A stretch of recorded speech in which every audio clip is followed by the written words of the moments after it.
Hello students, देखिए आज की क्लास में एक नई सीरीज हम स्टार्ट करते हैं। यूट्यूब पे बहुत दिनों बाद में मैंने क्लास ली है और अब आने वाली जितनी भी क्लासेस हैं वो सभी रेगुलर रहने वाली हैं, क्योंकि आज की क्लास में एक नई सीरीज हम स्टार्ट कर रहे हैं उन सभी स्टूडेंट्स के लिए जो सीजीएल और सीएचएसएल का प्री दे चुके हैं और अब मेंस की तैयारी कर रहे हैं। तो मेंस को टारगेट करते हुए हम प्रीवियस ईयर क्वेश्चन की एक प्रैक्टिस सीरीज हम लाते हैं, जिसमें जितने भी 2010 से लेके अभी तक जितने सवाल पूछे गए हैं सीजीएल मेंस में, वो सारे सवाल हम एग्जाम अप्रोच से करेंगे कि आपको एग्जाम में कैसे लगाना है इन सवालों को, वो तरीका मैं यहाँ पे बताने वाला हूँ। ठीक है, तो जिन स्टूडेंट्स को टाइम ज्यादा लग रहा है मॉक टेस्ट में या एग्जाम में टाइम कम पड़ रहा है, तो उन सभी स्टूडेंट्स के लिए ये सीरीज हेल्पफुल रहेगी। इसमें आपको ये पता चलेगा कि एग्जाम में कौन सा तरीका लगाना होता है जो बेस्ट होता है और उससे कम टाइम लगता है हमारा, तो वो तरीका आपको जानने में हेल्प मिलेगी। ठीक है, तो ये मान के मैं चलूंगा कि आपके कंसेप्ट तो क्लियर हैं और आपने एक बार सिलेबस कंप्लीट कर लिया है। अब आपको केवल और केवल प्रैक्टिस की नीड है, जो प्रीवियस ईयर क्वेश्चन ज्यादा होना चाहिए, क्योंकि आपको भी पता है क्योंकि एसएससी सीजीएल में या जो जितने भी एग्जाम होते हैं एसएससी के, उन सभी एग्जाम में एसएससी है वो रिपीट करता है क्वेश्चन को। जैसे कई बार 2012 का सवाल है वो 2017 में भी आया है, 2013 का सवाल है 2019 में भी आया है। चाहे आप चेक करोगे तब आपको पता चलेगा 2014 का सवाल 2021 में भी आया है। ये सवाल रिपीट होते रहते हैं, हर 3-4 साल 5 साल बाद में रिपीट होता है। तो 2010 से लेके अभी तक के जितने मेंस के सवाल कर लोगे तो उसमें आपको प्री वाले सवाल भी आ जाएंगे और मेंस वाले सवाल भी आ जाएंगे। थोड़ा सा लेवल तो अच्छा रहेगा आपका। बाकी लेटेस्ट क्वेश्चन है तो उनके लिए मैं अलग से सेपरेट वीडियोस बनाता रहूंगा, साथ के साथ में उन सवालों को भी आप देख सकते हो। ठीक है, लेकिन एक बार हम 2010 से लेके अभी तक के सारे सवाल कर ले, ताकि आपको सारे टाइप पता चल जाएगी एसएससी ने क्या क्या टाइप आपसे पूछे हैं। जो पिछले एग्जाम हुए हैं उनसे आपको एक आइडिया लग जाएगा कि इस टाइप के सवाल बनते हैं और इस टाइप के सवाल आने वाले एग्जाम में पूछे जा सकते हैं। ठीक है, तो पहला टॉपिक हम लेंगे यहां से परसेंटेज। मैं आपको टॉपिक वाइज करवाऊंगा सारा का सारा। परसेंटेज से टोटल अभी तक 106 क्वेश्चन पूछे गए हैं और इसको हम 2 पार्ट में कंप्लीट करेंगे। आज की क्लास में हम 50 क्वेश्चन कंप्लीट करेंगे और नेक्स्ट क्लास में बाकी के जो बचे हुए सवाल हैं 56 क्वेश्चन वो नेक्स्ट क्लास में होने वाले हैं। ठीक है, तो जैसे भी मुझे टाइम मिलता है उसके अकॉर्डिंग मैं आपको यहाँ से पार्ट वाइज या पूरा कंप्लीट क्लासेस है वो आपको प्रोवाइड करता रहूंगा। ठीक है, अगर पॉसिबल हो तो जितने भी क्वेश्चन हैं वो एक वीडियोस में डालने की कोशिश करूंगा, लेकिन अगर बहुत ज्यादा टाइम बढ़ता है या क्लास बड़ी होती है तो उसको पार्ट वाइज कर लेंगे अपन। क्लियर है? तो यहां से आपको ध्यान रखना है जितने भी सवाल हैं वो सारे के सारे में एग्जाम अप्रोच से बताऊंगा। तो आपको बेसिक वगैरह यहाँ पे सीखने को नहीं मिलेगा। कोई नया स्टूडेंट है तो अगर वो देख रहा है कि यहाँ पे मुझे बेसिक वगैरह देखने को मिलेगा, तो बेसिक नहीं होगा, केवल और केवल मैं आपको एग्जाम अप्रोच बताऊंगा, क्योंकि मेंस की तैयारी वही स्टूडेंट करेगा जो प्री क्लियर करके आया होगा, ये मान के मैं चलूंगा। ठीक है, तो स्टार्ट करते हैं, ज्यादा टाइम अपन वेस्ट करेंगे नहीं। और एक छोटा सा है इंफॉर्मेशन है, जो अपना ऐप है मैथ विद गजानंद के नाम से ही ऐप है, उस पे एक कंप्लीट आपका अर्थमेटिक बेच अभी चल रहा है, जिसमें सारे तरीके मैं बता रहा हूँ, सारे कंसेप्ट जितने भी टाइप वाइज क्वेश्चन है विद लेवल वाइज, कि पहले बेसिक फिर मॉडरेट फिर एडवांस। तो एसएससी के लिए बेस्ड है ये जो बेच है अर्थमेटिक का, उसमें सारे तरीके मैंने बताए हैं, क्योंकि अर्थमेटिक बहुत ज्यादा आपको डर लगता है उस चीज में, क्योंकि टाइम का ज्यादा खेल रहता है उसमें। आप बेसिक से तो कर लोगे लेकिन टाइम बहुत ज्यादा लगता है फिर, तो उसमें आपको टाइम बचाने के लिए शॉर्ट तरीके पता होने चाहिए, एग्जाम अप्रोच पता होनी चाहिए, थॉट प्रोसेस पता होना चाहिए, वो सारी चीजें इसमें आपको इंक्लूड रहेगी। ये पर आपको बेच है वो कहाँ मिलेगा? आप प्ले स्टोर पे डाउनलोड कीजिए, मैथ विद गजानंद ऐप आप डाउनलोड करोगे और वहां डाउनलोड करने के बाद में जैसे यहां से इस तरीके का इंटरफेस देखने को आपको मिलेगा, और जैसे ही आप पेड कोर्सेस में जाओगे, पेड कोर्सेस में जाते ही आपको दिख जाएगा कंप्लीट अर्थमेटिक बेच, वहां से आप परचेज कर सकते हो। अभी इसकी प्राइस कम चल रही है, 599 है, नॉर्मल इसका 999 रहता है। ठीक है, अभी लेटेस्ट यहाँ से 2-3 दिन रहेगा ये 599, उसके बाद में प्राइस चेंज हो सकती है। ठीक है, इसकी वैलिडिटी 2 साल तक रहेगी। सारे आपको कंसेप्ट सीखने को मिलेंगे, सारे टाइप वाइज क्वेश्चन होंगे, सारे लेवल वाइज क्वेश्चन रहेंगे। पहले बेसिक होगा, अगर एक क्वेश्चन समझ में आ गया तभी आपको नेक्स्ट क्वेश्चन समझ में आएगा, ऐसे लेवल वाइज मैंने डाल रखा है सारी चीजें। सारी अप्रोच आपको सीखने को मिलेगी, जिसमें बेसिक अप्रोच भी होगी, थॉट प्रोसेस वाली अप्रोच भी होगी, एग्जाम अप्रोच भी होगी, ट्रिक कैसे बनाते हैं वो भी आपको पता चलेगा इस बैच में। ठीक है, सारी चीजें यहाँ पे पूरी चीजें बिल्कुल डिटेल वे में एक्सप्लेन की हुई है, ऐसा यहाँ से जल्दीबाजी से नहीं किया है। मुझे 1 साल लग गया इसको रिकॉर्ड करने में, और ध्यान रखना ये रिकॉर्डेड बैच है। ठीक है, एक एक चीज में यहाँ से पूरा डिटेल से इसको रिकॉर्ड करके फिर मैंने यहाँ से ये बैच बनाया है। ठीक, तो अगर कोई स्टूडेंट इंटरेस्टेड है लेना तो आप गूगल प्ले स्टोर से ऐप डाउनलोड करके ले सकते हो। ठीक है, और यहां से एक नीचे डिस्क्रिप्शन बॉक्स में टेलीग्राम चैनल की लिंक दी हुई होगी, उसको आपको जरूर ज्वाइन करना है, क्योंकि जितने भी ये क्वेश्चंस करवाऊंगा और इनके साथ में जो सॉल्यूशन रहेंगे उनकी पीडीएफ आपको टेलीग्राम चैनल पे मिलेगी, वो फ्री ऑफ कॉस्ट है। ठीक है, तो नीचे एक बार आप लिंक चेक कर लेना और वहां से आप ज्वाइन कर लेना टेलीग्राम चैनल। अब स्टार्ट करता है अपन क्वेश्चंस को। क्लियर है? बिल्कुल आराम से धीरे धीरे करेंगे, जितने भी सवाल हैं उनको कोशिश करेंगे थोड़ा सा टाइम के अकॉर्डिंग ही हम चले, क्योंकि 50 क्वेश्चन हमें करना है तो वीडियोस भी बड़ा नहीं होना चाहिए, और साथ के साथ में सारी चीजें धीरे धीरे साथ के साथ में आपको सजेशन भी देता रहूंगा कि किस तरीके आपको मेंस की तैयारी करनी है, ठीक है, क्या की स्ट्रेटेजी होनी चाहिए, वो जैसे टाइम मिलता रहेगा उसके अकॉर्डिंग में बताते चलूंगा इस सीरीज में, ठीक है। तो सीरीज में आपको रेगुलर रहना है, और ये जितने सवाल जो मैं करवा रहा हूं एक बार आप कंप्लीट देख लीजिए, ताकि आपको ये तो पता चल जाए कि आपको एग्जाम में क्या लगाना होता है और आप खुद क्या लगा रहे हो, टाइम आपको क्यों ज्यादा लग रहा है वो चीज आपको पता चल जाएगी इस सीरीज से, ठीक। स्टार्ट करते हैं। देखो पहला सवाल है, मोस्ट इंपोर्टेंट सवाल है, प्री का भी बेस्ट सवाल है, ये प्री में भी बहुत बार पूछा गया है ये सवाल, और मेंस में तो आता ही है, दोनों के लिए बेस्ट सवाल है। क्या बोला गया है कि चाय के मूल्य में 10% की कमी होने से एक व्यापारी है वो 22,500 रुपए में से 25 केजी 22,500 रुपए में 25 केजी अधिक चाय खरीद पाता है। चाय का प्रति किलोग्राम कम हुआ मूल्य क्या है, बाद वाला मूल्य बताना है, कि जैसे प्राइस कम हो गई उसके बाद वाला बताना आपको, ठीक है। तो यहां से एक डायरेक्ट अगर आप ट्रिक लगाना चाहते हो तो इसमें तो देखो जो एग्जाम अप्रोच होती है, ट्रिक ना बोल के मैं एग्जाम अप्रोच बोलूं तो मुझे अच्छा लगता है, ठीक है, मैं ट्रिक कम ही बोलता हूं, क्योंकि ट्रिक ज्यादा याद करोगे वो रटने वाला काम होता है, एग्जाम अप्रोच पे फोकस करोगे तो एग्जाम वाला तरीका पता चलेगा, भाई एग्जाम में ये करते हैं, बाकी सब कंसेप्ट से ही आते हैं, कोई ट्रिक वगैरह नहीं होती है।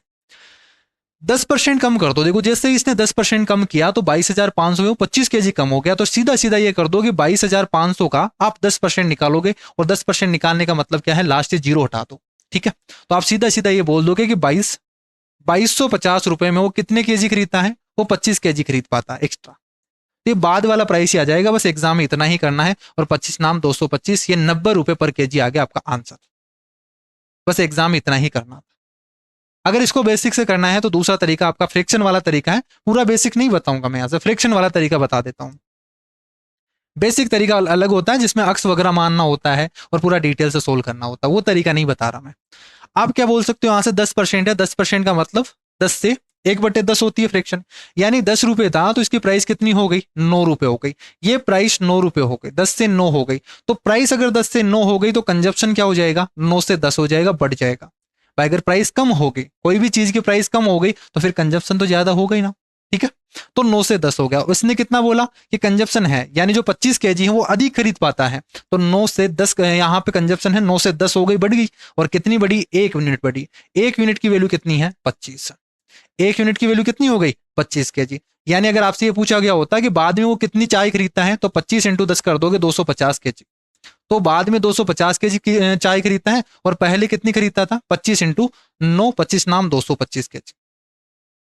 तो आपसे पूछा गया है कि बाद वाला भाव क्या है, तो बाद में वो 250 केजी चाय खरीदता है, कितने में, 225 रुपए में, तो आपको यहां से इसकी प्राइस बतानी है कि बाद वाली प्राइस कितनी है, तो 22,500 रुपए में वो कितनी चाय खरीद रहा है, 250 खरीद रहा है, बाद में पहले 225 खरीद रहा था, फिर 25 केजी एक्स्ट्रा ज्यादा खरीदने लग गया, तो यहां से डिवाइड कर दोगे आप, 0 से 0 चला गया, 25 से काटोगे, 25 नाम 225 होता है, तो 90 रुपए पर केजी आ गया। अगर आप फ्रैक्शन से करोगे तो ऐसे करोगे, और एग्जाम में करोगे तो बस इतना ही करके आ जाओगे तो आपका आंसर आ जाएगा, ठीक है। तो बस केवल डिवाइड करना था, आंसर आ जाता आपका, ये 5 सेकंड का सवाल हो गया, क्लियर है। तो जब भी इस टाइप का सवाल दिखेगा आपको इस तरीके से करना है। नेक्स्ट सवाल देखो, राम है वो अपनी आय का 4%, हमेशा ध्यान रखना ये सवाल जो परसेंटेज में ज्यादा जो सवाल पूछे जाते हैं वो सक्सेसिव से पूछे जाते हैं, उसका मैं केवल एक लाइन में सॉल्यूशन करना बताऊंगा, बस वही तरीका आपको लगाना है। राम ने अपनी आय का 4% किसी चैरिटी को दान कर दिया, 4% अपनी आय का, टोटल जो इनकम थी उसका 4% दान कर दिया, फिर जो बचा हुआ है उसका 10% एक बैंक में जमा कर देता है, अब उसके पास में इतने रुपए बच जाते हैं, तो बताइए उसकी आय कितनी थी। तो जब भी इस टाइप का सवाल आए एक लाइन में आपको यहां से इक्वेशन बनानी है, क्या बनानी है, तो मैं मान लेता हूं कि शुरू में राम के पास में अक्स रुपए थे, फ्रैक्शन का ज्यादा यूज करूंगा, तो पहला काम आपको यही करना है कि जितने भी परसेंटेज हैं उन परसेंटेज की फ्रैक्शन वैल्यू आपको पता होनी चाहिए, और फ्रैक्शन की परसेंटेज वैल्यू पता होनी चाहिए, दोनों यहां से याद होनी चाहिए। जैसे 1/2 दिख गया तो 50%, 1/3 दिख गया तो 33 से 1/3%, जैसे मैं बोलूं यहां से 25% तो 1/4 हो गया, जैसे मैं बोलूं 30% तो 3/10 हो गया। ऐसे सारी फ्रैक्शन आपको याद होनी चाहिए, नहीं याद है तो एक बार याद कर लीजिएगा, नेक्स्ट क्लास से आने से पहले एक बार पूरा रिवाइज करके आना उसको।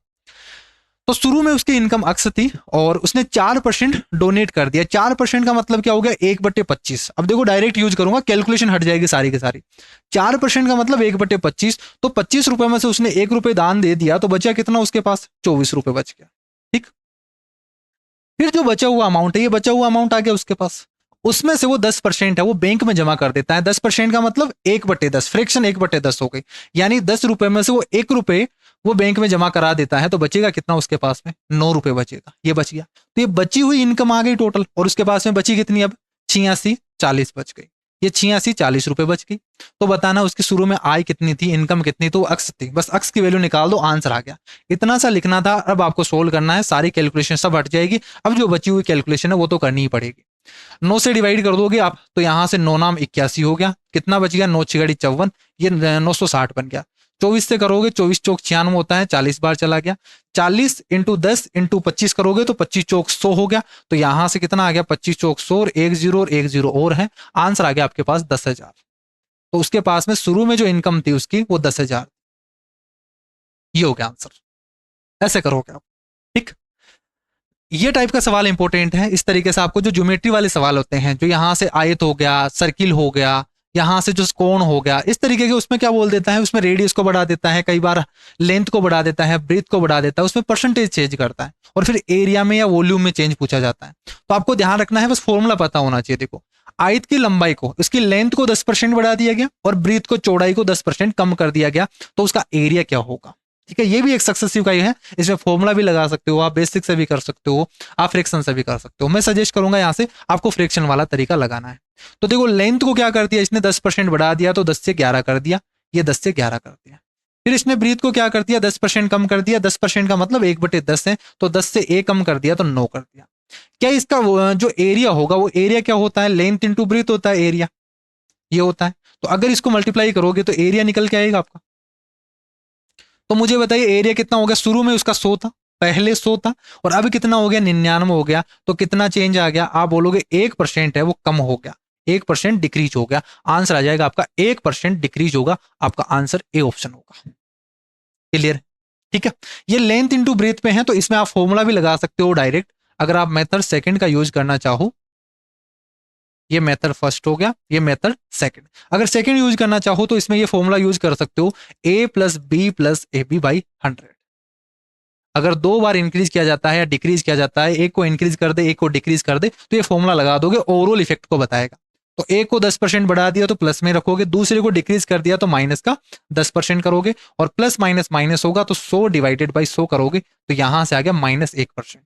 ये माइनस किसको डिनोट कर रहा है? ये डिक्रीज को डिनोट कर रहा है। और ये कई बार आएगा आपका सवाल कि एक बार प्लस में, डाटा सेम होना चाहिए, 10% 10% है, एक को बढ़ाया एक को कम किया, तो हमेशा अक्स स्क्वायर बाई 100 भी लिख सकते हो आप यहां से। इसी फॉर्मूले को अगर सेम है, अगर ए बराबर बी है, तो आप यहां से डायरेक्ट ही हो गया भाई, अक्स स्क्वायर बाई 100 कर दो आप, तो माइनस, हमेशा इतना परसेंट डिक्रीज ही होगा। तो 10 है तो 10 का स्क्वायर करोगे 100, 100 डिवाइडेड बाई 100 करोगे यानी 1, तो 1% डिक्रीज ही होगा। डायरेक्ट आप माइंड में कर सकते थे, ये भी लगाने की जरूरत नहीं थी आपको। क्लियर है? तो ये वाला तरीका भी लगा सकते हो, ये वाला तरीका भी लगा सकते हो, दोनों बेस्ट है एग्जाम के लिए। नेक्स्ट सवाल देखो क्या बोला गया कि जब किसी खिलौने के मूल्य में 20% की वृद्धि होती है, तो बेचे गए नए खिलौने की संख्या है वो 15% कम हो गई। दुकान की कुल बिक्री पर क्या प्रभाव पड़ा होगा? ये आ गया आपका सेल्स वाला। अब सेल्स में क्या होता है कि जैसे प्राइस बढ़ गई तो उसकी सेल्स है वो घट जाती है, क्वांटिटी क्या हो जाती है भाई? घट जाती है या फिर बढ़ जाती है, ऐसा होता है। तो देखो यहां से इसने क्या कर दिया, 20% बढ़ा दिया खिलौने की कीमत को। तो 20% का मतलब 1/5, यानी पहले 5 रुपए का था, अब वो 6 रुपए का हो गया। खिलौने को 5 रुपए से 6 रुपए कर दिया। अब महंगाई कर दिया तो फिर क्या होगा? लोग कम खरीदेंगे, लोग कम खरीदेंगे, तो इसने क्या कर दिया? देखो 15% इसकी क्या हो गई? कम हो गए, वो कम बिकना स्टार्ट हो गए। तो 15% का मतलब 3/20, यानी पहले 20 क्वांटिटी बिक रही थी खिलौने की, तो अब कितनी बिकेगी? 3 कम बिकेगी, यानी 17 ही बिकेगी। क्या ही होगी? अब ये देखो सब चीजें मैं फ्रैक्शन से ही कर रहा हूं। 15% का मतलब 3/20, तो 20 में से 3 कम हो गया, 17 हो गया। ठीक, ये हो गया। अगर इनमें क्रॉस में कुछ कट रहा है तो इनको काट सकते हो, कैलकुलेशन और भी कम हो जाएगी। यहां 3 बार और यहां 10 बार, ठीक है। या फिर यहां तो और भी इजी है, क्योंकि 100 बन जाएगा, परसेंटेज निकालना नहीं पड़ेगा। तो 20 पंजे 100 हो गया, और 17 छिगी 102 हो गया। तो 100 से 102 हो गए, यहां से ये कीमत आ गई आपकी। ये जो अमाउंट बनेगा ना टोटल सेल्स का, ये सेल्स आ जाएगा आपका भाई, इतने रुपए इसको मिलेंगे। 5 क्वांटिटी थी, 6 हो गई। 20 रुपए के बेच रहा था, अब वो 17 की ही बेचने लग गया, तो कितने रुपए कमाए उसने? 100 रुपए। पहले 100 रुपए कमा रहा था, अब 102 रुपए कमा रहा है, तो कितने ज्यादा कमाने लग गया? वो 2 रुपए ज्यादा कमाने लग गया, तो 2% हो गया। 100 पे देखना है तो 2% इंक्रीज हो जाएगी, 2% इंक्रीज हो जाएगा। आंसर आपका ए ऑप्शन होगा। मानवेंद्र है, प्रति माह 15,000 रुपए कमाता है, उसका 80% तो खर्चा हो जाता है और वेतन में संशोधन के कारण वेतन क्या हो जाता है, फिर बढ़ जाता है उसका, तो उसकी आय है वो 20% बढ़ जाती है, किंतु वस्तुओं के मूल्य बढ़ जाने से उसका 20% खर्चा भी बढ़ जाता है। तो बताना है नई बचत क्या होगी। ये फेमस सवाल है, बहुत ज्यादा रिपीटेटिव सवाल है।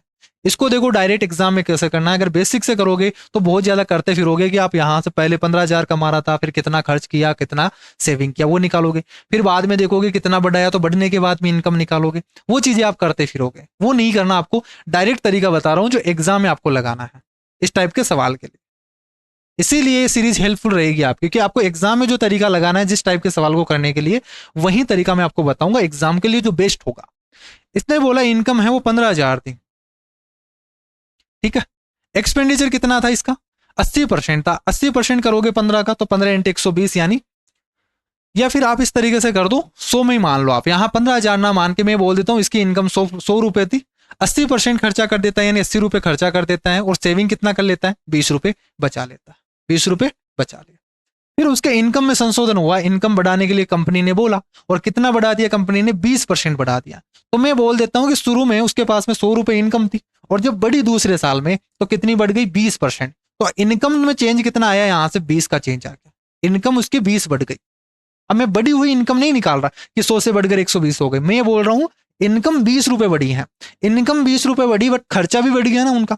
खर्चा कितने का बढ़ा, 20% ही बढ़ गया। 80 का 20% निकालोगे तो कितना आएगा, यहां से 8 दूनी 16, तो 16 रुपए का खर्चा भी तो बढ़ गया।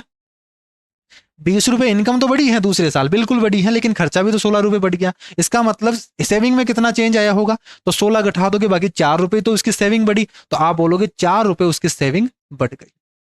सेविंग में चेंज कितना आया, 4 रुपए का चेंज आ गया, ये आप कर दोगे।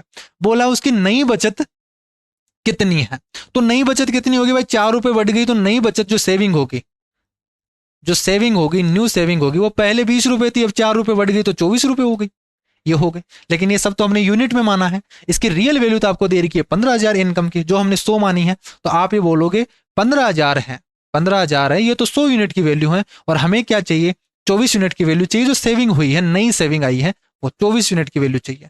ये आ गया सेविंग। सोल्व करोगे यहां से तो 15 इंटू 24 कर दोगे, और 200, 15 इंटू 24 करोगे 240 और 12 हो जाएगा, ठीक है। 240, 260 और 360, 360 और ये 3600 आ जाएगा आपका, ठीक है। तो कितना आंसर आ जाएगा, 3600 आंसर आ जाएगा, बी ऑप्शन होगा। उसकी नई सेविंग है वो 3600, आंसर बी होगा। ऐसे करोगे, ये तरीका बेस्ट है। इसके अलावा जो भी आपके दिमाग में जो तरीका आ रहे हैं ना, वो सब फालतू है, वो तरीका मत लगाना, टाइम ज्यादा लगेगा एग्जाम में। दो संख्याएं हैं वो किसी तीसरी संख्या से, बेसिक वाला सवाल है, बस कैलकुलेशन हो सकती हैं ज्यादा, बाकी बेसिक टाइप का सवाल है। दो संख्याएं हैं वो किसी तीसरी संख्या से 12.5% और 25% ज्यादा है। पहली संख्या दूसरी संख्या से कि कितने प्रतिशत के बराबर है, तो मैं यहां से तीसरी संख्या को बोल दूं, जैसे यहां से 12.5% है, 12.5% की फ्रैक्शन क्या होती है, 12.5% की फ्रैक्शन होती है 1/8, यानी तीसरी संख्या अगर 8 है, तीसरी संख्या अगर 8 है तो पहली संख्या कितनी होगी, 1 ज्यादा होगी, 9 होगी, और दूसरी संख्या क्या होगी, ये 25% ज्यादा है इससे, तो 25% का मतलब 1/4, इसका 1/4 करोगे यानी 2, 2 बड़ी हुई है, तो ये 10 है। ये आ गया आपके पास 1, 2 और 3, तीनों संख्याओं का रेशियो आ गया। बोला है कि पहली संख्या है वो दूसरी संख्या का कितना परसेंट है, कि तो जो 9 है वो 10 का कितना परसेंट है, तो 9/10 है, 90% ये, यहां से कितना है, 90% है। सिंपल सा सवाल है, 90% होगा। किसी नगर की जनसंख्या में वार्षिक रूप से 2.5% की वृद्धि होती है, किंतु स्थानांतरण के कारण प्रतिवर्ष 0.5% की कमी भी हो जाती है। देखो क्वेश्चन में क्या बोला है कि वार्षिक रूप से यानी हर एक साल में 2.5% वृद्धि होती है, बट हर साल में 0.5% की कमी भी हो जाती है, तो ओवरऑल कितनी बढ़ी, तो 2.5 माइनस 0.5, ये तो कम हो गया, ये बढ़ गया, तो कम ओवरऑल कितना इफेक्ट आया, 2% का इफेक्ट आया।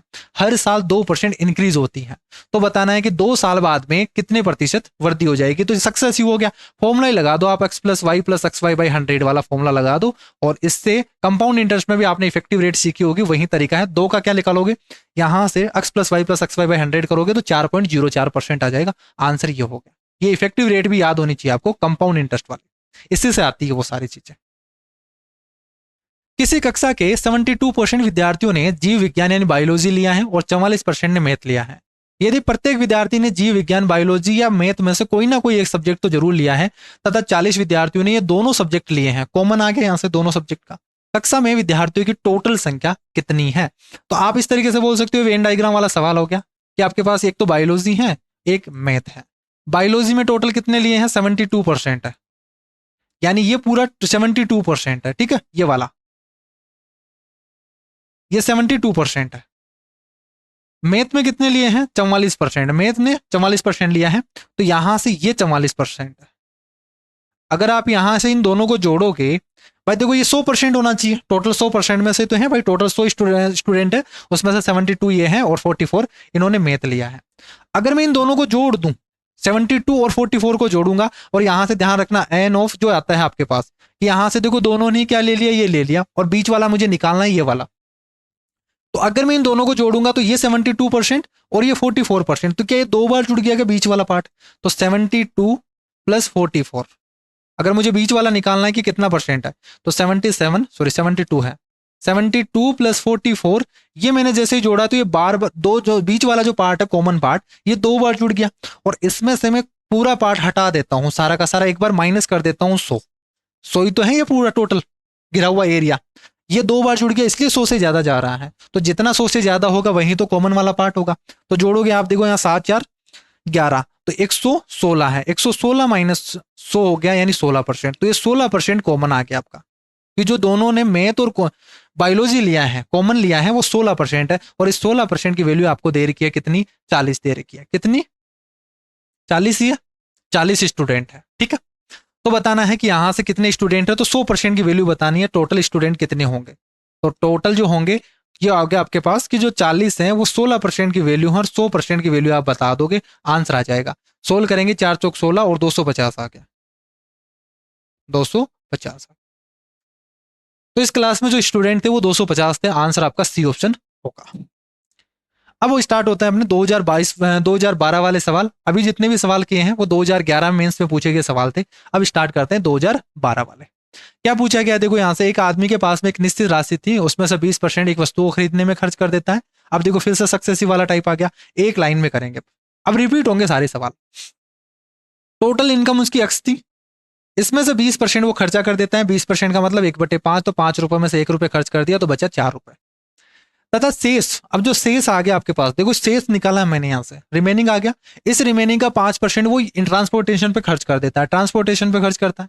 5% का मतलब 1/20, तो 20 रुपए में से 1 रुपए खर्च कर दिया, तो बचा कितना? 19 रुपए। तब वह 120 रुपए का उपहार देता है, ठीक है, गिफ्ट दे देता है। अब यहां से बच गया, इसमें से 120 रुपए वो गिफ्ट के तौर पे और दे देता है। अब उसके पास में कितने बच जाते हैं? ये बच जाते हैं 1400 रुपए। कितने बच गए? 1400 रुपए बच गए। तो क्या मैं यहां से टोटल इनकम निकाल सकता हूं उसकी? पहले तो पूछा क्या है हमसे कि यातायात पे कितना खर्च किया गया है, वो पूछा गया।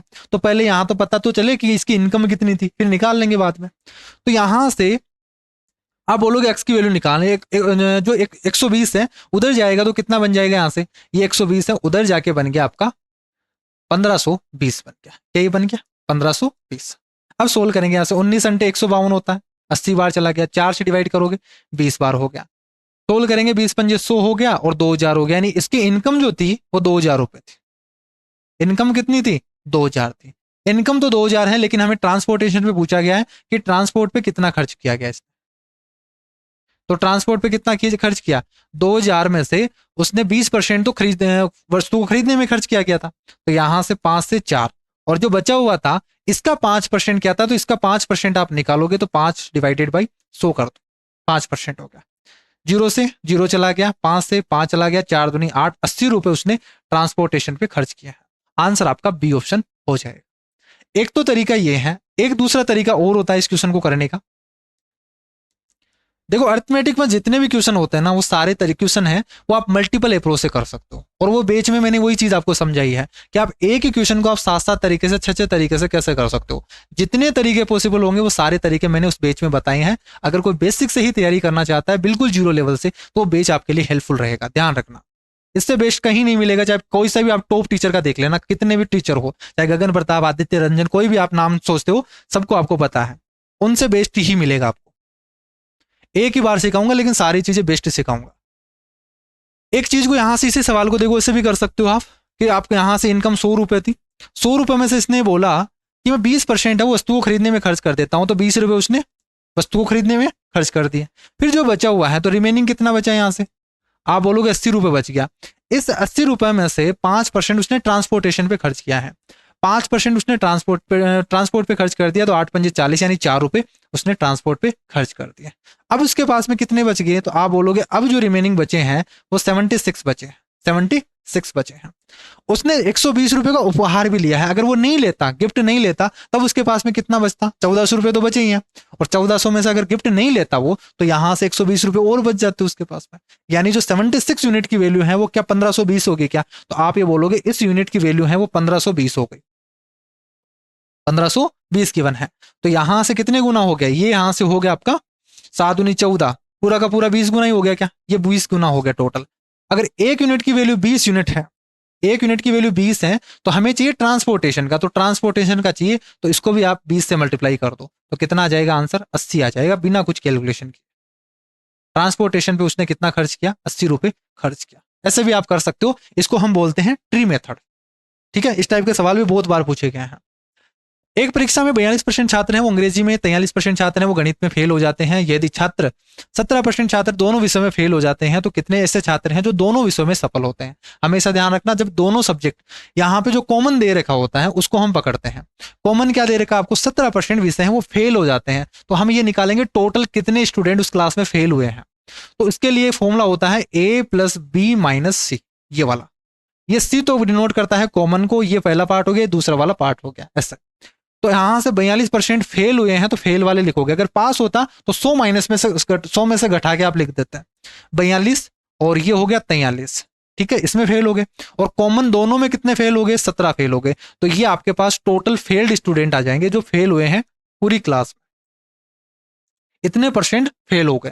तो आप सोल्व करोगे, यहां से कितना आ जाएगा, देखो 4 4 8 85, 85 में से 17 घटा दोगे तो 68 आ गए। 68% क्या आ गया आपके पास, 68% है वो टोटल फेल हो गए। इसमें डाटा का चेंज है, यहाँ पे डाटा चेंज करना तभी ऑप्शन सेट होगा। क्वेश्चन ये C-टेट में भी पूछा गया सवाल है, इसमें आप करो यहाँ से 52, यहाँ पे 52 है। ठीक है, अगर आप यहाँ 52 करोगे तभी आंसर मैच होगा।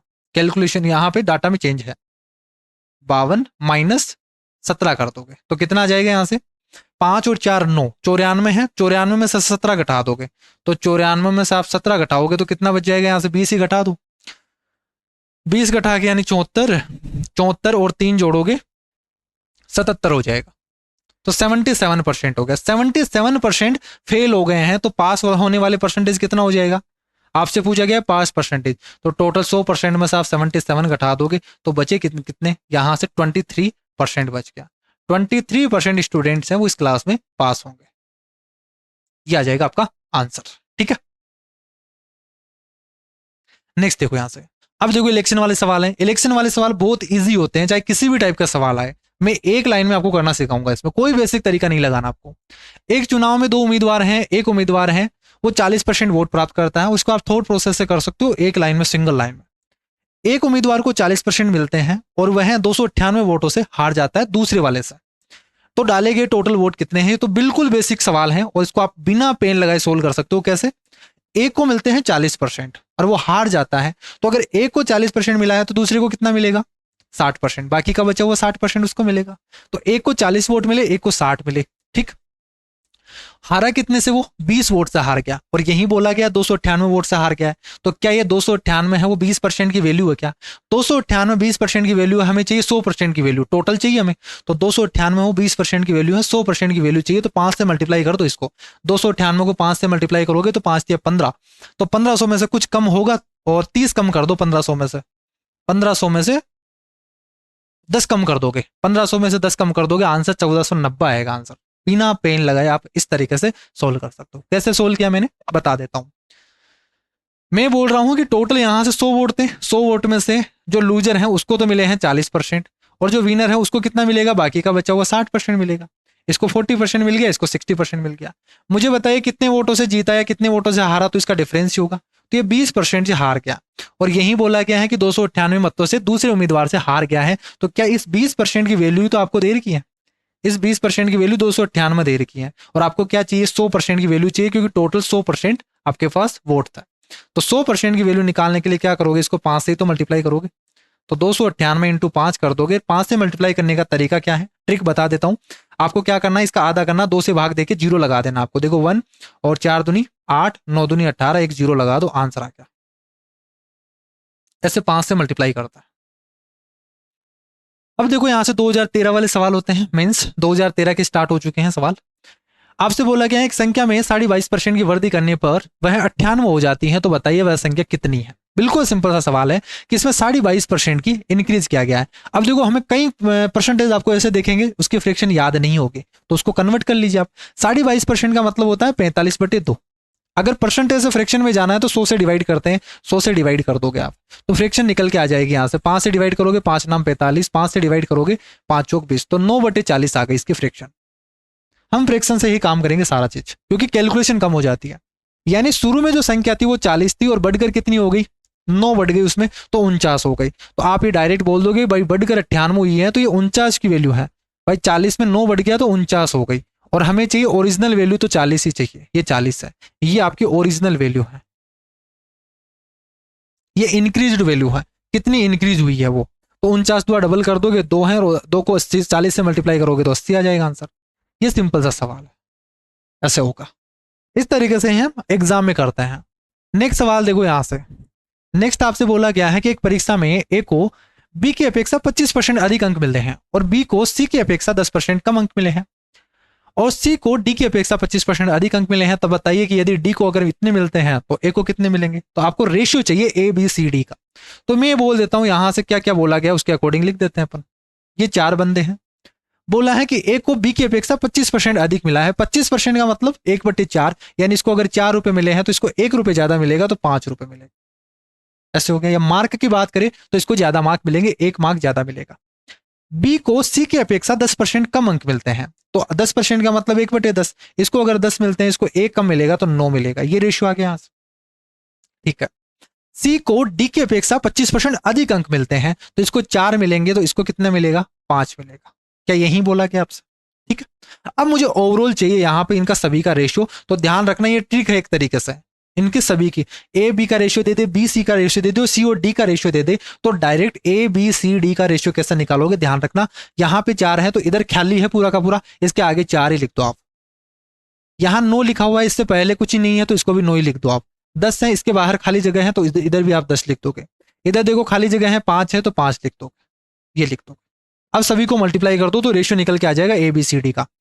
55 25 और 25 नाम 225 हो गया अनुपात। 5 चौक 20 हो गया, 20 को 9 से मल्टीप्लाई करोगे 180 हो गया। 5 चौक 20 200 बन गया, 4 चौक 16 160 बन गया। आपसे क्या बोला गया है, आपसे ये बोला गया है कि डी को अगर 500 में से 320 मिलते हैं तो क्या इस यूनिट की वैल्यू आपको 320 दे रखी है क्या। कितने गुना है, आप बोलोगे 20 गुना है।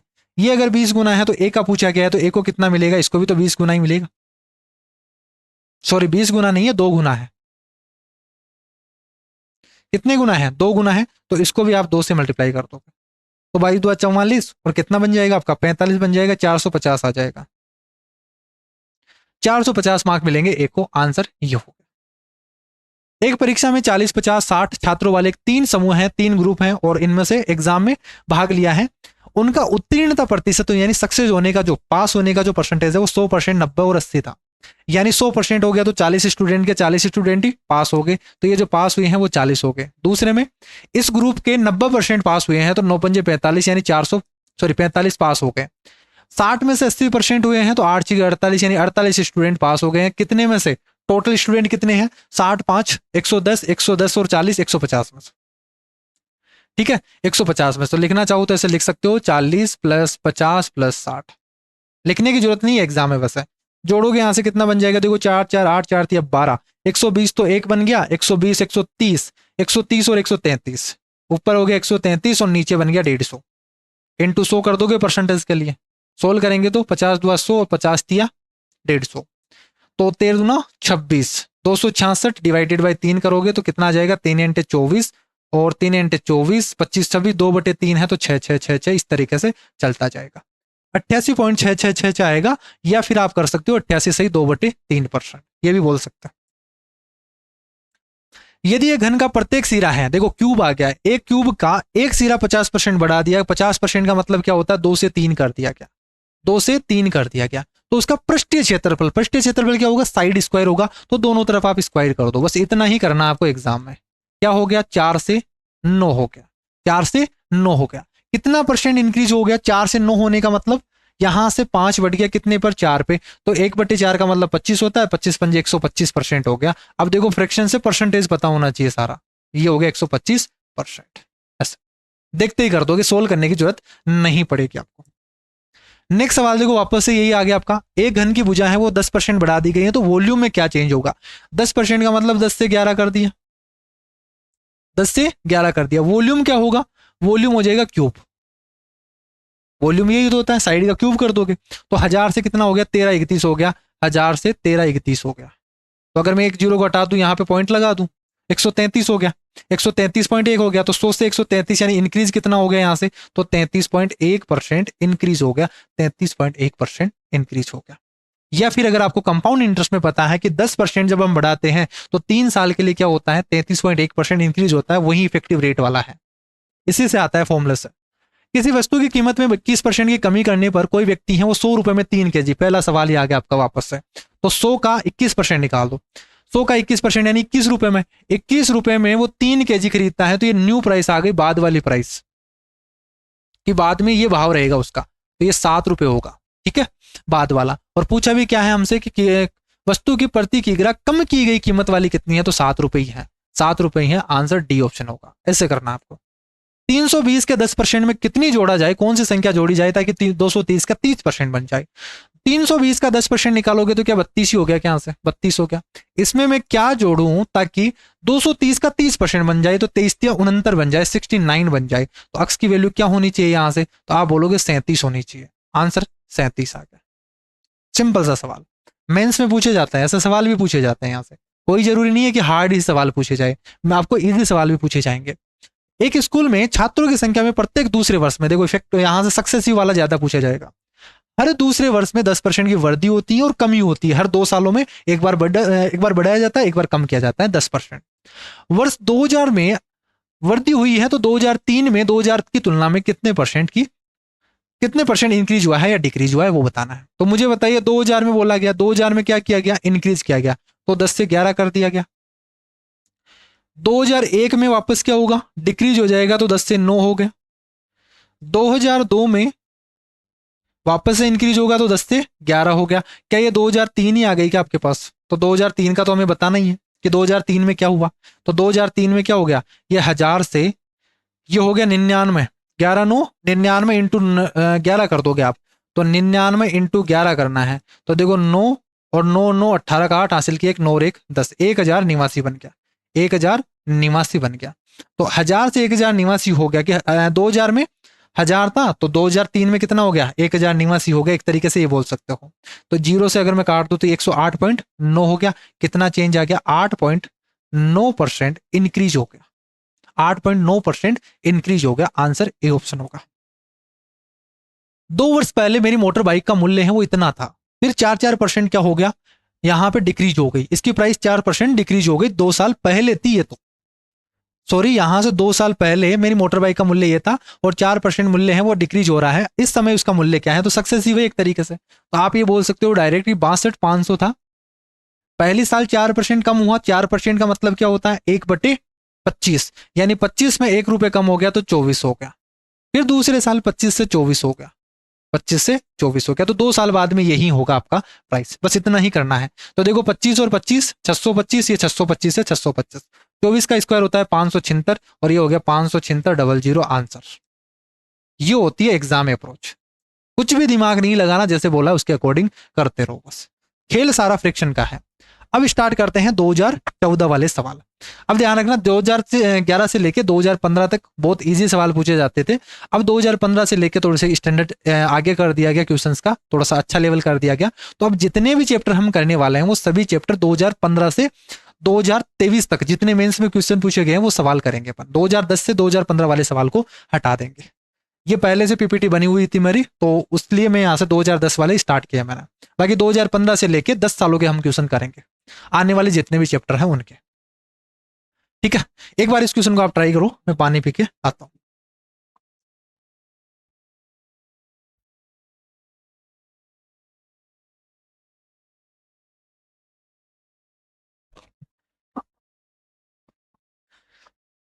देखो वापस से सक्सेसिव का ही सवाल है और कुछ अच्छा लेवल का क्वेश्चन पूछा गया है, एडवांस लेवल का।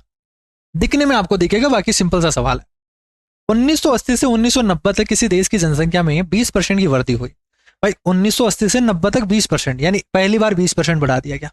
फिर दूसरी बार 1900 से 2000 तक देश की जनसंख्या है वो फिर 20% बढ़ गई, तो दूसरी बार 20%, यानी पहली बार 20% बढ़ाया, फिर दूसरी बार 20% बढ़ाया, फिर तीसरी बार 20% और बढ़ा दिया गया। ठीक है, तो बताया गया है कि शुरू से लेके अभी तक टोटल कितनी जनसंख्या बढ़ गई। तो क्या 3 बार सक्सेसिव किया गया है क्या 20-20% का?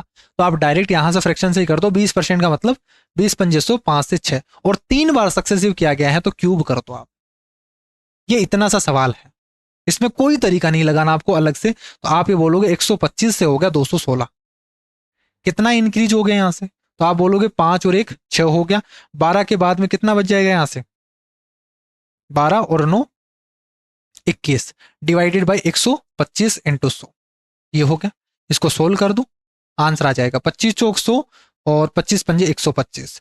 यहां से हो गया 4 और 9 चौक 36 डिवाइडेड बाई 5। अगर किसी भी संख्या को 5 से डिवाइड करना है, किसी भी संख्या को 5 से डिवाइड करना है, उसका डबल कर दो और पॉइंट लगा दो। 36 2 72 और 8 हो गया, पॉइंट लगा दो, यहां से एक डिजिट छोड़ के आंसर आ जाएगा 72.8%। 72.8%। ये कैलकुलेशन का भी आपको ध्यान में रखना है, अगर कैलकुलेशन नहीं होगी तो फिर क्वेश्चन जल्दी से नहीं हो पाएगा। जूस की आपूर्ति है जो सप्लाई है वो 35 दिनों तक रहती है। यदि इसका उपयोग 40% बढ़ जाता है, यानी नॉर्मल जब यूज करते हैं तो वो 35 दिन तक चलता है, इतना हमारे पास जूस है। लेकिन 40% अगर उसकी आपूर्ति को बढ़ा देते हैं, ठीक है, तो ये जो जूस है वो कितने दिन चलेगा, ये हो गया। तो मैं ये बोल दूं इस फ्रैक्शन से कि 40% बढ़ाने का मतलब क्या हो गया, 2/5, यानी पहले अगर 5 लीटर यूज कर रहे थे तो अब 7 लीटर यूज करने लग गए, यही तो हो गया। भाई पहले 5 लीटर यूज कर रहे थे तो अब कितने यूज करने लग गए, 7 लीटर यूज करने लग गए। ये पहले और ये बाद में। तो अगर पहले एक व्यक्ति 5 लीटर यूज कर रहा था तो कितने दिन, एक दिन में 5 लीटर यूज कर रहा था तो कितने दिन यूज हो रहे थे, 35 दिन। तो ये 35 दिन चल रहे थे, ये 35 दिन चल रहे थे। तो टोटल जूस कितना था आपके पास में, जो टोटल आपके पास जूस था वो था 35x5, 35x5 था। लेकिन अब हर दिन 7 लीटर यूज हो रहा है तो कितने दिन चलेगा आपके पास, तो ये कितने दिन चलेगा आपके पास, ये 7 से डिवाइड कर दोगे तो इतने दिन चलेगा, 7 पंजे 35 और 5 25, तो ये 25 दिन ही चलेगा। आप पहले जो 35 दिन चल रहा था अब वो 25 दिन ही चलेगा। आंसर आपका सी ऑप्शन हो जाएगा। किसी सर्किल की रेडियस को 5% बढ़ा दिया गया, देखो सर्किल वाला आ गया, उसका एरिया बताना है तो रेडियस का स्क्वायर होता है, पाई आर स्क्वायर होता है, तो रेडियस का स्क्वायर करना है। 5% बढ़ा दिया गया तो 5% की इफेक्टिव रेट ही बता दो आप, जो कंपाउंड इंटरेस्ट में होती है 10.25% होती है। आंसर 10.25% होगा। तो कंपाउंड इंटरेस्ट वाली इफेक्टिव रेट भी काम आएगी अगर आपको याद है तो। एक वर्ग के प्रत्येक भुजा को 50% बढ़ाने पर एक नए बने और दिए गए वर्ग के क्षेत्रफल के बीच में अनुपात क्या होगा। क्या हुआ भाई, पहले यहां से 50% बढ़ा दिया गया। 50% का मतलब पहले वाली साइड है वो जो स्क्वायर है उसकी साइड अगर 2 थी तो बाद में कितनी कर दी, 3 कर दी गई। तो एरिया क्या हो जाएगा, ये तो साइड है तो एरिया क्या होगा आपका, एरिया पहले इसका 4 था और अब कितना हो गया, यहां से ये 9 हो गया। कितना हो गया, 4 से 9 हो गया। हमें पूछा गया है कि जो नया एरिया बना है, नया एरिया और जो पहले वाला एरिया है उसका रेशियो पूछा गया, तो उल्टा रेशियो पूछा गया है, 9:4 पूछा गया है, ना कि 4:9 पूछा गया। ठीक है, अक्स, ये सवाल यहां पे मिस प्रिंटिंग है। 50% ऑफ अक्स, तो अक्स का 50% यानी इसका आधा ही तो करना है, इसका आधा करना है, is equal to 30% of y यानी 3/10 ऑफ वाई। क्या ये लिखा हुआ है, अक्स और वाई का रेशियो बताना है। तो इस 3 को आप क्या कर दो, यहां से काट के नीचे भेज दो, इधर भेज दो आप, तो ये रेशियो आ गया 2, 2 को काटोगे तो 3:5 आ गया। अक्स और वाई का रेशियो कितना आ गया, 3:5 आ गया। ध्यान रखना जब भी अक्स और वाई का रेशियो निकालना हो तो इनका कोफिशिएंट है 1 होना चाहिए ऊपर, और नीचे आप सारी चीजें भेज दो, तो 3:5 यहां से इसका रेशियो बन जाएगा।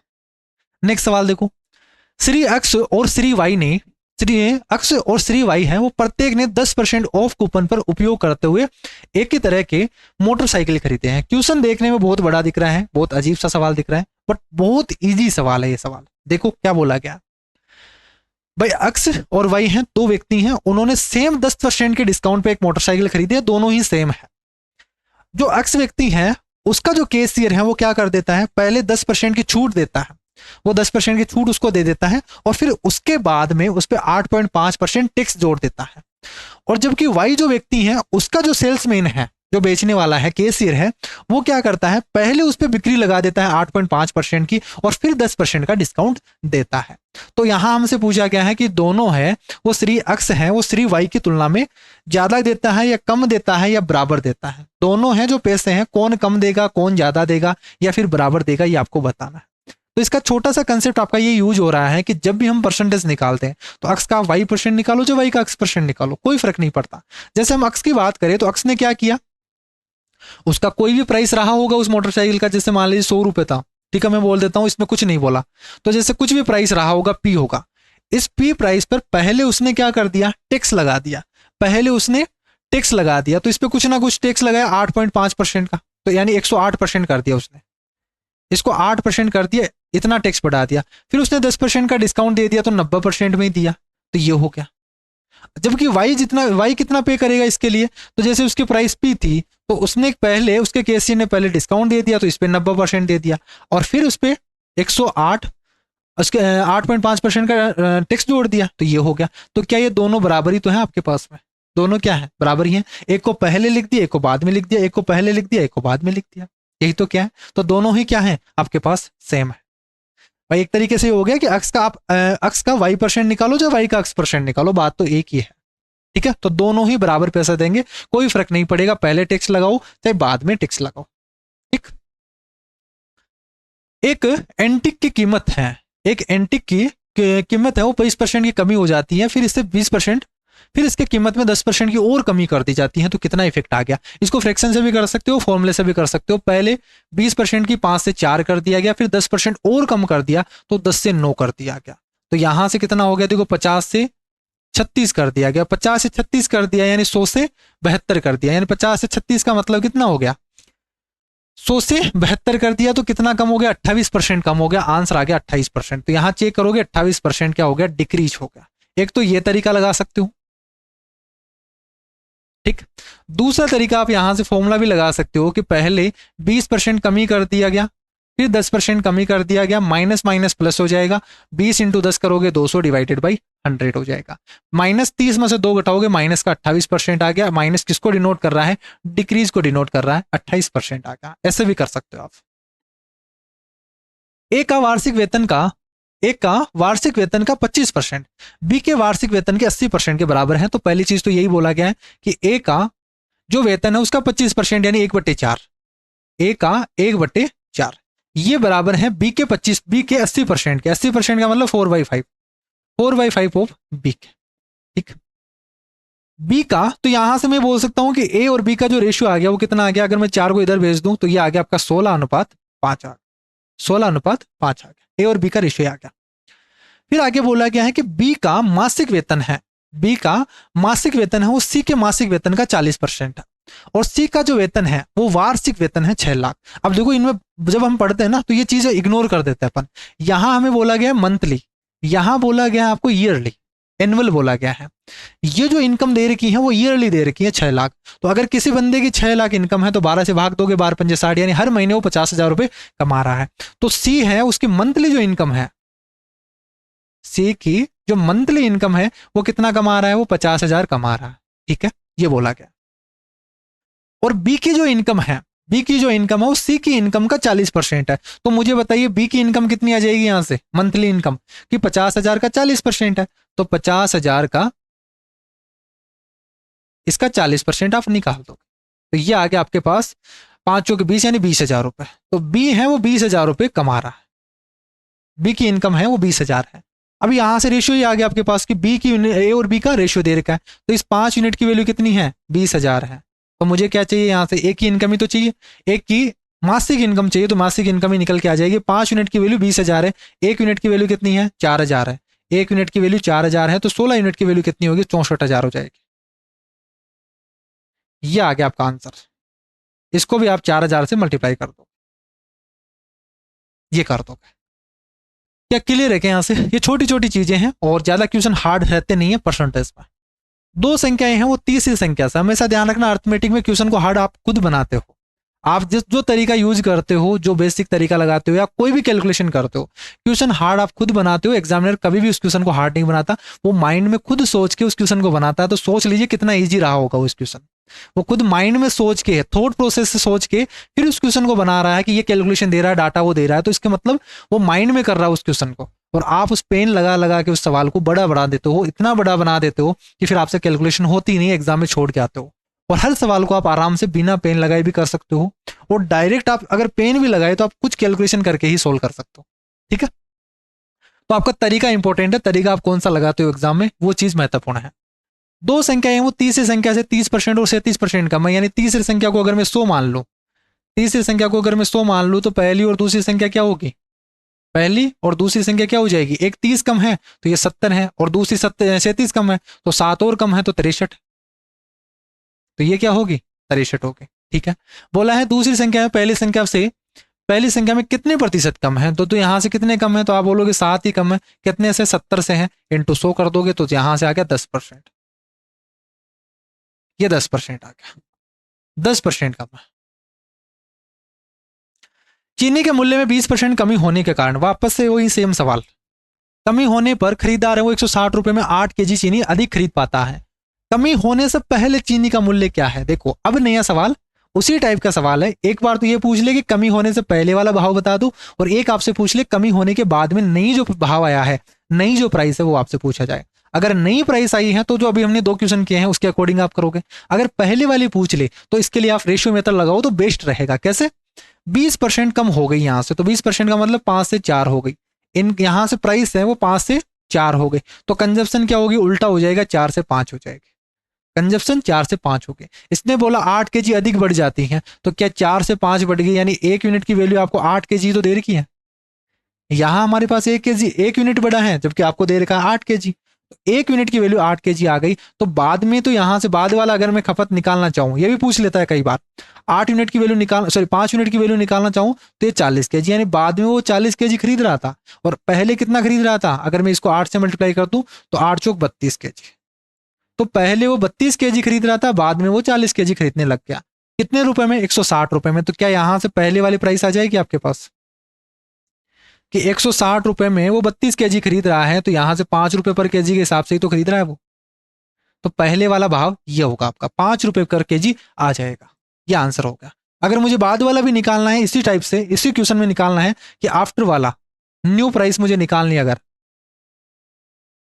कि बाद में क्या भाव रहा होगा, तो 40 केजी खरीदता है कितने में? 160 रुपए में। 160 रुपए में 40 केजी खरीदता है तो 4 रुपए पर केजी आ गया। आप ये भी निकाल सकते हो। ठीक है, तो एक तो ये तरीका हो गया आपका। अगर आपसे पहले वाली प्राइस पूछी जाए तो आप ये वाला तरीका लगाओगे, बट लगाने में आप वो तरीका भी लगा सकते हो, कोई दिक्कत नहीं है, बट उसमें कैलकुलेशन थोड़ी ज्यादा करनी पड़ेगी। वो नई प्राइस आएगी आपके पहले, तो जैसे नई प्राइस का भाव निकालोगे, आप नया भाव निकालोगे, तो नई प्राइस तो आप डायरेक्ट निकाल दोगे। कैसे? आप करोगे 160 का 20% निकालोगे, 160 का 20% निकालोगे पहले, तो 160 का 20% यानी 32, यानी 32 रुपए में, 32 रुपए में वो 8 केजी खरीदता है, तो 4 रुपए पर केजी का भाव आ गया आपका। ये तो डायरेक्ट तरीका, अगर बाद वाली प्राइस पूछी गई होती तो आंसर बता देते 4 रुपए पर केजी, डायरेक्ट यही कर रहे थे अपन, लेकिन हमें तो पहले वाली चाहिए। तो 4 रुपए पर केजी के हिसाब से खरीद रहा है बाद में, कितने रुपए में? 160 रुपए में। तो क्या आप ये यहां से इसकी जो कंजप्शन आएगी, पहले तो कंजप्शन आप निकालोगे बाद वाली, अब ऐसे करना पड़ेगा आपको, 160 डिवाइडेड बाई 4, तो ये 40 केजी खरीद रहा था बाद में, 40 केजी बाद में खरीद रहा था, और 8 केजी अधिक खरीद रहा है, तो पहले कितना खरीद रहा होगा? ये तो आफ्टर है और बिफोर, तो पहले कितना खरीद रहा होगा ये? तो 40 माइनस 8 कर दोगे तो इतना खरीद रहा होगा, 32 केजी खरीद रहा होगा।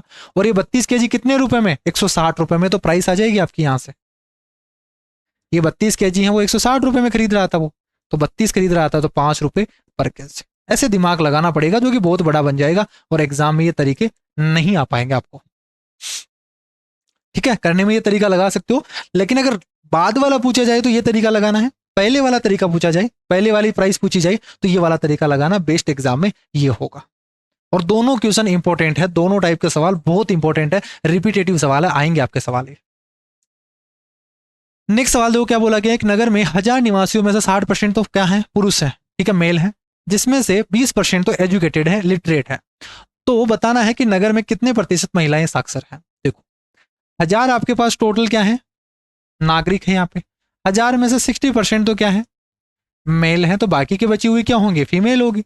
60% अगर यहाँ पे मेल है तो 600 मेल हो गए और बाकी की बची हुई क्या हो गई, फीमेल हो गई। ठीक, इन 600 में से भी 20% क्या है, लिटरेट है, इसमें से 20% क्या है, लिटरेट है। तो 6 दूनी 12 क्या 120 लिटरेट हो गए यहाँ से।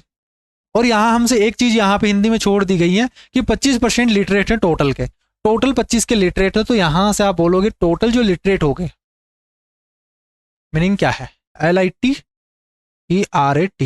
थोड़ी इंग्लिश वीक हमारी, ठीक है, लिटरेट है कितने हैं, 25% है, तो 250, तो 250 यहाँ पे कैंडिडेट है वो क्या है, लिटरेट है। 120 तो यहाँ पे मेल ही है, तो बाकी की बची हुई क्या होंगे, फीमेल ही होंगे। तो यहाँ पे अगर डायरेक्ट बता दोगे आपकी लिटरेट जो होगी फीमेल वो कितनी होगी, 250 में से आप तो टोटल लिटरेट है उसमें से मेल को घटा दो, इतने आदमी हैं वो क्या है, लिटरेट है, तो 120 को घटा देंगे तो कितना बच जाएगा आपके पास, 130 ही बच जाएगा क्या।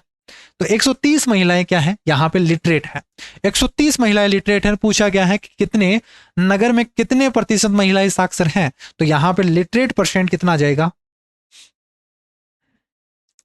लिटरेट परसेंट कितना आ जाएगा, 130 महिलाएं लिटरेट है, कितने में से, 400 में से, इंटू 100, सोल्व करोगे यहां से कितना बन जाएगा, 2 जीरो से 2 जीरो चला गया, 4 से डिवाइड करोगे, 4 तिया 12, 4 दूनी 8, 32.25%, 32.5 आएगा क्या यहाँ से, 4 तिया 12, 1 4 दूनी 8, 32.5 ही आएगा।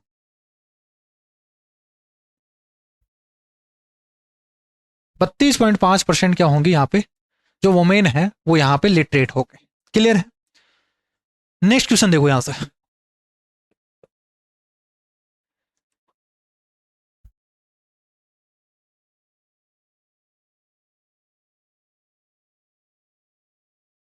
नेक्स्ट क्वेश्चन आपसे क्या बोला गया है कि यदि किसी शंकु के आधार का क्षेत्रफल, किसी शंकु के आधार का क्षेत्रफल है वो 100% बढ़ा दिया गया।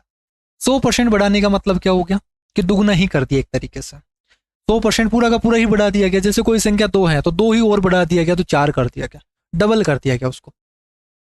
तो आयतन कितना बढ़ जाएगा। शंकु में क्या होता है, जो आपका कोण होता है तो इस तरीके से होता है कुछ ना कुछ, तो इसका एरिया तो ये बेस वाला एरिया तो आपको दे ही रखा ना, और ये हाइट है, तो जो वॉल्यूम होता है वो क्या होता है 1/3 बेस एरिया इंटू हाइट, यही तो होता है। तो यहां से जो वॉल्यूम है वो डायरेक्टली किस पे डिपेंड कर रहा है, अगर यहाँ पे हाइट तो कांस्टेंट है, हाइट का तो कोई लेना देना ही नहीं है, ठीक है, हाइट के बारे में तो इसने बोला भी नहीं है। तो अगर हाइट तो उतनी है पहले वाली जितनी है, यानी ये तो कांस्टेंट है, तो वॉल्यूम किस पे डिपेंड कर रहा है, पूरा का पूरा इस एरिया पे डिपेंड कर रहा है, इस एरिया पे ही डिपेंड कर रहा है। तो इसमें कोई चेंजेस नहीं होगा, जितना 100% इसको बढ़ाया है तो वॉल्यूम भी 100% ही बढ़ जाएगा, आपका आंसर 100% ही होगा। अगर एरिया को 100% बढ़ा दिया गया है तो वॉल्यूम भी कितना होगा, 100% ही बढ़ जाएगा, कोई चेंजेस नहीं होगा। अब स्टार्ट होते हैं SSC CGL मेंस 2015 के सवाल। पहला सवाल बेसिक सा सवाल है कि ए का 60% बोला गया है, तो ए का 60% का मतलब 3/5। अब देखो सब जगह मैं फ्रैक्शन ही यूज करता हूं क्योंकि मुझे 60/100 लिखने में जोर आता है। 60/100 लिखूंगा, 0 से 0 काटूंगा, फिर 2 से काटूंगा, फिर यहाँ पे 3/5 लिखूंगा। इससे बढ़िया मैं फ्रैक्शन ही याद कर लूंगा ना यहाँ से, तो वो टाइम भी बचा देगा। तो बी का 30% बोला गया है तो 3/10 हो गया। फिर आपसे बोला गया है कि बी का बी बराबर सी, यहां पे कुछ गलत है क्या, ये चीज गलत है। इंग्लिश में आपसे क्या लिखा गया है कि B is equal to 40% of C, जो बी है वो इक्वल है सी का, अच्छा सही है ये तो, कि बी है वो सी का 40% है, तो 2/5 ऑफ सी है, ये बोला गया है। और जो सी है वो ए का x% है, तो हमें बताना है कि ए है वो सी, जो सी है वो ए का कितना परसेंट है, मेनली यही बताना हमें कि जो सी है वो ए का कितना परसेंट है। तो मुझे बताइए यहां से आप रेशियो निकालोगे कर, तो देखो 3 से 3 चला गया, ठीक। ए और बी का रेशियो आपके पास आ गया कितना, ए और बी का रेशियो आ गया आपका 5:10 यानी 1:2 आ गया। जबकि यहां से बी और सी का रेशियो कितना आ गया, इस दो को यहां ले आओ, कोफिशिएंट 1 बन जाएगा, तो 2:5 बन गया। तो 2:5 बन गया यहां से, तो क्या मैं यहां से ए बी सी का ही बता दूं कि ए बी और सी का रेशियो क्या होगा, ये 1:2 है, बी अगर 2 है तो 5 है सी, तो ये हो गया ए बी सी का रेशियो हो गया। 1:2:5। अब हमें बोला गया है कि सी है वो ए का कितना परसेंट है, तो सी है वो ए का कितना परसेंट है, 500 गुना है, तो ये हो गया 500%। आंसर मेनली हमसे यही पूछा गया कि ए है, सी है वो ए का कितना परसेंट है। जल कर में 20% की वृद्धि हुई लेकिन उसकी खपत में 25% की कमी हो गई। देखो टैक्स तो बढ़ा दिया गया यहाँ पे 20%, तो यानी 5 से 6 कर दिया टैक्स को, तो बट उसके कंजप्शन है वो 20% कम कर दी गई, यानी 5 से 4 कर दिया गया।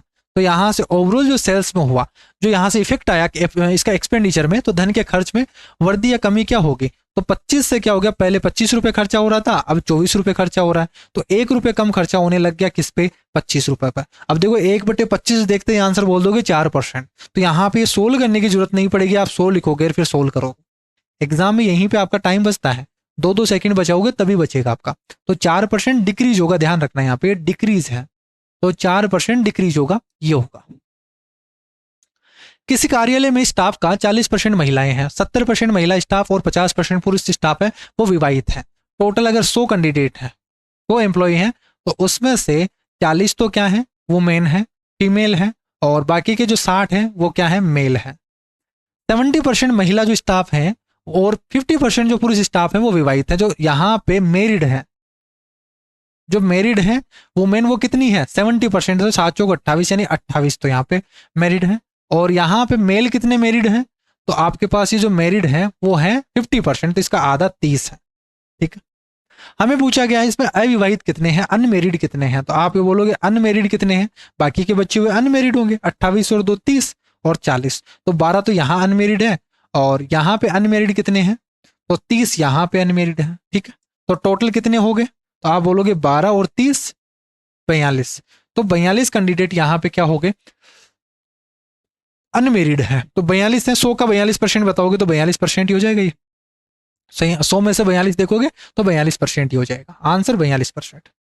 ये अभी स्टार्ट होते हैं 2016 वाले सवाल, मीन्स 2016 के सवाल स्टार्ट हो गए। किसी संख्या को 20% बढ़ा दिया गया और मूल संख्या पर वापस लाना है, उसको बढ़ी हुई संख्या को कितना कम करना चाहिए। ये बिल्कुल सिंपल सा सवाल है, माइंड में ही कर दो। पर 20% का मतलब होता है 1/5, 5 से 6 कर दिया गया, तो 6 से वापस 5 आना है तो 1/6 करना पड़ेगा। 1/6 की फ्रैक्शन क्या होती है, 16 से ही 2/3% होती है इसकी परसेंटेज वैल्यू। किसी गाँव में 12% बकरियां हैं, वो बाढ़ में बह गई। ये सवाल बहुत फेमस सवाल है, ये बहुत बार रिपीट हुआ है। ठीक है, 2020-21 में भी आया है इस टाइप के सवाल। गांव में 12% बकरियां थी, बाढ़ में बह गई, शेष बकरियों में से भी 5% बकरियां हैं वो बीमारी का कारण मर गई, और गांव में अभी भी इतनी बची हुई हैं, तो बताइए बाढ़ से पहले कितनी थी। तो ये सक्सेसिव हो गया कि पहले अगर अक्स थी तो यहां से 12% है, तो 12% का मतलब कितना हो गया, 3/25 हो गया। तो 25 में से 3 है वो तो यहां से बह के चली गई बाढ़ में। फिर जो बची हुई थी उसमें भी 5% मर गई। 5% का मतलब 1/20, यानी 20 थी तो 20 में से 1 मर गई, तो बची कितनी, 19 बच गई। अभी भी हमारे पास इतनी बच गई है, तो ये बची हुई वैल्यू तो आपको दे रखी है भाई, कितनी बकरियां बच गई, ये बच गई आपके पास 8360। सोल्व करेंगे आंसर निकाल देंगे। यहां सोल्व करेंगे तो कितना बन जाएगा, देखो 19 से डिवाइड कर दो आप, 19 चौक 76 हो गया, और 4 3 7, 19 चौक 76 ये हो गया। 22 से डिवाइड करोगे, 22 2 44, 20 बार चला गया। 25 2 50 है, तो 500 होगा या कितना होगा, 500 हो गया। 500 इंटू 2 करोगे 1000 हो गया, 1000 इंटू 0 लगाओगे तो यहां से 10,000 हो गया। आंसर आ गया आपके पास 10,000।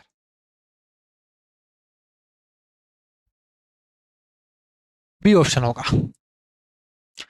900 अधिकतम अंकों में से ए ने एक विषय में 72% अंक प्राप्त किए हैं और दूसरे ने अधिकतम 700 अंकों में से 80% लेके आया। वो यदि परिणाम दोनों विषयों का अगर सम्मिलित किया जाता है तो बताइए परसेंटेज कितना होगा। ये तो बचपन में ही करते थे बट 900 में से उसने 72% लेके आ गया, तो कितने नंबर लेके आया 900 में से, तो आप 72% निकाल दो 900 का। तो 900 का 72% निकालेंगे तो कितना आ जाएगा, डायरेक्ट 9 दूनी 18 और 9 7 63 और 1 64, तो 648 मार्क्स तो यहाँ पे लेके आ गया ए। और यहां से दूसरा यहां से कितने लेके आया वो, 9 दूनी 18 है, और यहां से 8 7 56, 560 मार्क्स यहां लेके आ गया। टोटल मार्क्स कितने हैं, यहाँ 900 थे, यहाँ पे 1600 700 हैं, तो 900 और 700 कितने हो गए, यहाँ से 1600 हो गया। तो टोटल 1600 मार्क्स में से इतने नंबर लेके आया है वो। तो ये हो गया आपके पास कितना, जोड़ दीजिए 8 6 4 10 का 0 हासिल की 1 6 6 12, तो 1208 मार्क्स लेके आया है 1600 में से, इंटू 100 कितना परसेंटेज बनेगा उसका। भाई टोटल 1600 में से इतने मार्क्स लेके आ गया, वो परसेंटेज के लिए 100 लगा दोगे, सोल्व करेंगे तो कितना बन जाएगा, यहाँ से 16 से डिवाइड कर दो, 16 दूना 16 चिगाड़ी सिंगल में और 16 सात 112, 8 बच जाएगा, 16 पंजे 80 हो जाएगा, 16 पंजे 80 हो गया, 75.5% बनेगी उसके। दोनों को अगर सम्मिलित करोगे तो 75.5% बन जाएगी। नेक्स्ट देखो यहां से, किसी सेना के 10% जवान है युद्ध के कारण, सेना के जवान है वो युद्ध के कारण क्या हो गए, शहीद हो गए 10%। ठीक है, ये तो दुखद समाचार है बहुत। 10% जवान है वो रोगग्रस्त के कारण। क्वेश्चन जो एग्जाम बनाने वाला है वो भी देखो किस पे बना रहा है सवाल, ठीक है, उसको भी शर्म नहीं आती है, किस पे बना रहा है, जवानों को मार रहा है वो। शेष में से 10% को अस्वस्थ घोषित कर दिया गया, ठीक है, इनको भी 10% अस्वस्थ घोषित कर दिया गया, अनहेल्थी कर दिया गया, उनको बीमारी बता दिया गया। इस प्रकार सेना में सक्रिय जवानों की संख्या है वो इतनी रह गई, अभी इतनी रह गई।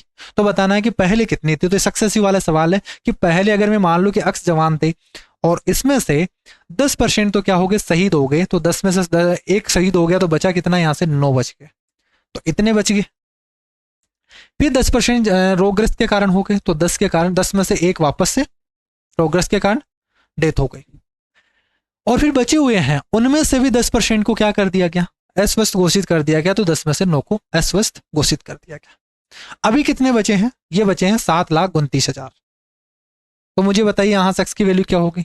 देखो 9 9 और 9, 9 का क्यूब 729 होता है, ये कट गया 729, 10 10 10 है, 3 3 जीरो हो गया, यहाँ से 1 2 3 1 2 3, आंसर ये होगा, जिसमें 6 जीरो होंगे वो आंसर आ जाएगा आपका। अंडों के दाम में 25% की गिरावट होने के कारण 162 रुपए में पहले की अपेक्षा 2 दर्जन अंडे हैं वो अधिक खरीदे जा सकते हैं। बताइए मूल रूप से प्रति दर्जन अंडों की संख्या की कीमत क्या थी। पहले वाली पूछी गई है, यहां से ओरिजिनल पूछी गई है, ध्यान रखना। तो वही फ्रैक्शन वाला तरीका लगाओगे, बाद वाला तरीका नहीं लगाओगे। तो 25% का मतलब 4 से क्या कर दिया गया, 3 कर दिया गया, गिरावट हो गई। तो ये तो प्राइस में, इसके प्राइस में हुआ है, तो कंजप्शन में क्या होगा, 3 से 4 हो गया, इतने यूज करेगा वो, 3 की जगह 4 यूज करेगा। और बोला है यहां से कि इस 1 यूनिट की वैल्यू, यहां तो 1 यूनिट चेंज हुआ, जबकि वहां पे 2 दर्जन उसको ज्यादा मिलते हैं, 2 दर्जन उसको अंडे ज्यादा मिलते हैं। तो 1 यूनिट की वैल्यू 2 दर्जन है। तो मुझे बताइए यहां से पहले कितने दर्जन यूज कर रहा था वो, तो यहां से 6 दर्जन यूज कर रहा था, इसको 2 से मल्टीप्लाई कर दोगे तो 6 दर्जन यूज कर रहा था। तो उसको 162 रुपए में 6 दर्जन मिल रहे थे, तो यहां से प्राइस भी कितनी आ जाएगी इसकी, इसका जो भाव आ जाएगा ना, ओरिजिनल रेट आ जाएगी। जो रेट होगी वो क्या होगी, 162 रुपए में वो 6 केजी 6 दर्जन उसको मिल रहे हैं। तो 6 दूनी 12 और 6 सात 42, तो इतने रुपए में दर्जन इसको मिल रहा है, 27 रुपए पर दर्जन उसको अंडे मिल रहे हैं। ठीक है, आंसर आपका ये हो जाएगा। 30 मिनट है वो एक दिन का कितना परसेंट होगा। सिंपल सा सवाल है कि 30 मिनट है वो एक दिन का, एक दिन में कितने घंटे होते हैं, 24 घंटे होते हैं। तो ये तो मिनट में लिखा हुआ है, या नीचे तो हमने घंटे में लिख दिया। परसेंटेज में हमेशा ध्यान रखना यूनिट सेम होनी चाहिए। तो यहाँ पे घंटे हैं तो इसको मिनट में कन्वर्ट करने के लिए 60 से मल्टीप्लाई करोगे, और 100 से मल्टीप्लाई क्यों करेंगे, परसेंटेज के लिए। तो यहाँ इसको सोल्व कर दो और आंसर आ जाएगा आपका। करेंगे 30 दूनी 60, 24 दुआ 48, तो यहां से सोल्व करेंगे तो क्या बन जाएगा, देखो 30 दुआ 60, ठीक है, और 4 से काट दीजिए, 4 चिंग 24 और 4 पंजे 4 से काटेंगे तो 25 हो गया। तो 25 डिवाइडेड बाई 12 आ गया, कितना आ गया, 25 डिवाइडेड बाई 12 आ गया। सोल्व करेंगे यहां से कितना बन जाएगा, 12 दूना 24, 24 और 1/12 बन गया। 1/12 का मतलब कितना होता है, 0.8333, इस तरीके से चलता जाएगा, 0.08333। आंसर आपका आएगा बी ऑप्शन। किसी व्यापारी की आय है वो एक वर्ष में 25% बढ़ जाती है, उसके अगले वर्ष 4% घट जाती है। इस प्रकार 5 वर्ष पश्चात उसकी कुल आय है वो इतनी हो गई। तो बताना है पहले कितनी थी। तो फिर से सक्सेसिव वाला ही आ गया कि पहले अगर अक्स थी तो यहां से इनकम है 25% बढ़ गई, तो 4 से 5 हो गई, 4 से 5 हो गई। ठीक, अगले वर्ष 4% घट गई, 4% का मतलब 1/25, तो 25 में 1 कम हो गया तो कितना आ गया, 24, और घटने के बाद में उसकी इनकम है वो कितनी रह गई, 72,000 रह गई अभी भी। एक लाइन में लिखना है सक्सेसिव वाले को। सोल्व करेंगे यहां से क्या बन जाएगा, अक्स की वैल्यू देखो 24 तिया 72 हो गया, तो 5 से काटोगे तो 5 6 30 हो गया, इसको काटोगे तो कितना आ जाएगा, यहां से इसको अगर काटोगे तो कितना बन जाएगा, तो ये हो गया आपके पास 5 31 600 बन गया, और 25 चौक 100 हो गया, 600 इंटू 100 कर दोगे तो 600 इंटू 100 है, ये आ गया आपका 60,000। ठीक है, गलत हो गया क्या यहाँ पे, 25% बढ़ गई तो 4 से 5 हो गया, अगले वर्ष 4% घट जाती है, 4% का मतलब 1/25, 25 से 24 हो जाती है, और इस प्रकार 5 वर्ष पश्चात उसकी कुल इनकम इतनी हो जाती है। तो आपको ये करना है यहाँ पे कि पहले अक्स थी, फिर 4 से 5 हुई पहले साल, दूसरे साल 25 से 24 हुई, तीसरे साल फिर बढ़ेगी 4 से 5 हो गई, फिर जो 25 से 24 हो गई, और फिर 5वें साल क्या हुआ 4 से 5 हो गई। 1 2 3 4 5 साल हो गए और ये हो गया 72,000। ये बोला क्या है कि 5 साल बाद में इतनी रह जाती है। ठीक है, कितने भी बोले यहां से ये सक्सेसिव एक लाइन में ही चलेगा आपका। सोल्व करेंगे यहां से, देखो कितना आ जाएगा 24 या 72, तो ये आ गया 3,000। क्लियर है, 3,000 आया। 24 से या फिर 5 से काट दो आप, 5 से काटोगे तो 5 6 30, 600 आ गया। और यहां से कुछ कट रहा है क्या, देखो 5 और 5 से ये 25 कट गया, 4 से काटोगे 4 6 24 हो गया, इस 6 से काटोगे ये 100 बार चला गया। अभी कितना बचा यहां से 25 चौक 100 बन गया, 100 400 बन गया, 400 इंटू 100 करोगे तो कितना आ जाएगा आंसर 40,000 आ गया। अक्स की वैल्यू 40,000 आ गई, ये आ गया आंसर। ठीक है, 43 नंबर का क्वेश्चन देखो यहां से। किसी परीक्षा में 73% उम्मीदवार हैं, वो एप्टीट्यूड टेस्ट देते हैं और उसमें 73% है मात्रात्मक परीक्षा देते हैं, उसमें पास हो गए। 70% है वो जनरल साइंस में पास हो गए, 64% दोनों सब्जेक्ट में पास हो गए। तो बताना है 6,300 उम्मीदवार दोनों विषयों में अगर फेल होते हैं तो बताइए कुल कितने विद्यार्थी थे। तो हमें फेल होने वाले स्टूडेंट चाहिए। तो पहले तो मैं अभी वो जो सवाल आया था आपका A + B - C वाला, इस फॉर्मूले पे बेस सवाल है। तो सभी क्या है पास होने वाले, देखो कॉमन भी पास ही हो रहा है, तो पास निकालेंगे भाई, पास कितने हो गए तो टोटल पास % निकालेंगे तो 73% तो यहाँ पास हो गए, फिर हो गए यहाँ पे 70%, और दोनों में पास कितने हो गए 64%। निकाल दोगे यहाँ पे 64 कम कर दो इसमें से तो 6 बच जाएगा, 6 इसमें जोड़ दो 79%। तो 79% तो पास हो गए, तो फेल कितने हुए, फेल हो गए यहाँ से 21%। और इस 21% की वैल्यू तो आपको दे रखी है कितनी 6300 दे रखी है। इस 21% की वैल्यू आपको 6300 दे रखी है। कितने गुना है 21 या 63, 300 गुना है। 1% की वैल्यू 300 है, तो 100% की वैल्यू कितनी होगी यहां से, तो 100% की वैल्यू कितनी होगी, तो 100 × 300, तो ये आ गया आपके पास 30,000। 30,000 आंसर सी ऑप्शन होगा। क्लियर है। नेक्स्ट क्वेश्चन देखो यहां से।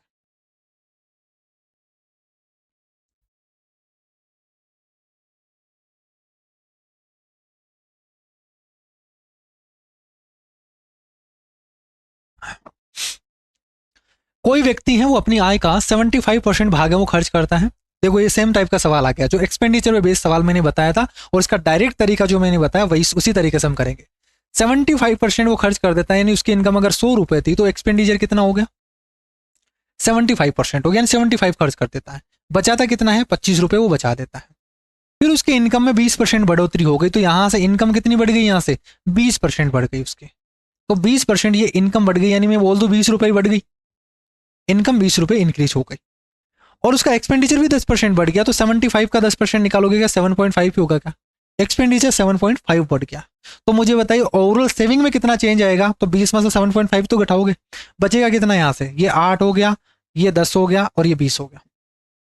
12.5% उसकी सेविंग इंक्रीज हो जाएगी। और हमसे यही पूछा गया है कि बताइए उसकी बचत में कितने प्रतिशत की वृद्धि होगी। तो 12.5 बढ़ गया किसमें 25 में, तो यहां से आप चेक करोगे ये बढ़ गया है, तो 12.5 इंक्रीज हुआ किस पे 25 पे इंटू 100। इसको 4 से मल्टीप्लाई कर दो, 12 चौक 48 और 2 50, तो 50% उसके क्या हो गई इंक्रीज हो गई। या फिर आप देख के भी बता सकते थे, इनको सोल्व करने की जरूरत नहीं थी कि 25 पे 12.5% यानी इसका आधा ही तो बढ़ा है, इसका आधा इंक्रीज हो गया, 50% बढ़ गया। यहां से आंसर ये हो गया। एक लड़का है वो पर्सन 1/4 और 1/5 के योग को 1 में से घटा देता है, तो 1 में से वो घटा देता है 1/4 प्लस 1/5 को। तो मुझे बताइए कितना आएगा यहां से 9/20 आएगा, और 1 में से 9/20 घटाओगे तो 11/20 आएगा। 11/20 को आप क्या लिख सकते हो 5.5 यानी 0.55 लिख दोगे, ये लिख दोगे। और उसने उत्तर दिया कितना, आना तो ये चाहिए था, और उसने दिया कितना 0.45, 0.45 आंसर तो ये है, और दिया कितना उसने 0.45। कितने की त्रुटि कर दी, यहाँ पे परसेंटेज बताना है कि इसमें कितना एरर आएगा, तो इसने एरर कितना कर दिया यहाँ से, तो आप बोलोगे 0.55 की जगह 0.55 की जगह 0.45 लिख दिया, तो कितना कम किया, 0.10 कम कर दिया उसने, कितने पर, 0.55 पर, और इनटू 100, इतना चेंज कर दिया उसने, ये परसेंटेज एरर आ जाएगा उसका। ठीक है, पॉइंट हट जाएगा यहाँ से, पॉइंट हट गया तो ये बन गया 10/55 हो गया। और यहां से मैं अगर 5 से डिवाइड कर दूं तो 5 दूनी 10 और 11 हो गया, 200/11 आ गया क्या यहाँ से, 200/11% का परसेंटेज एरर आ जाएगा, ये होगा।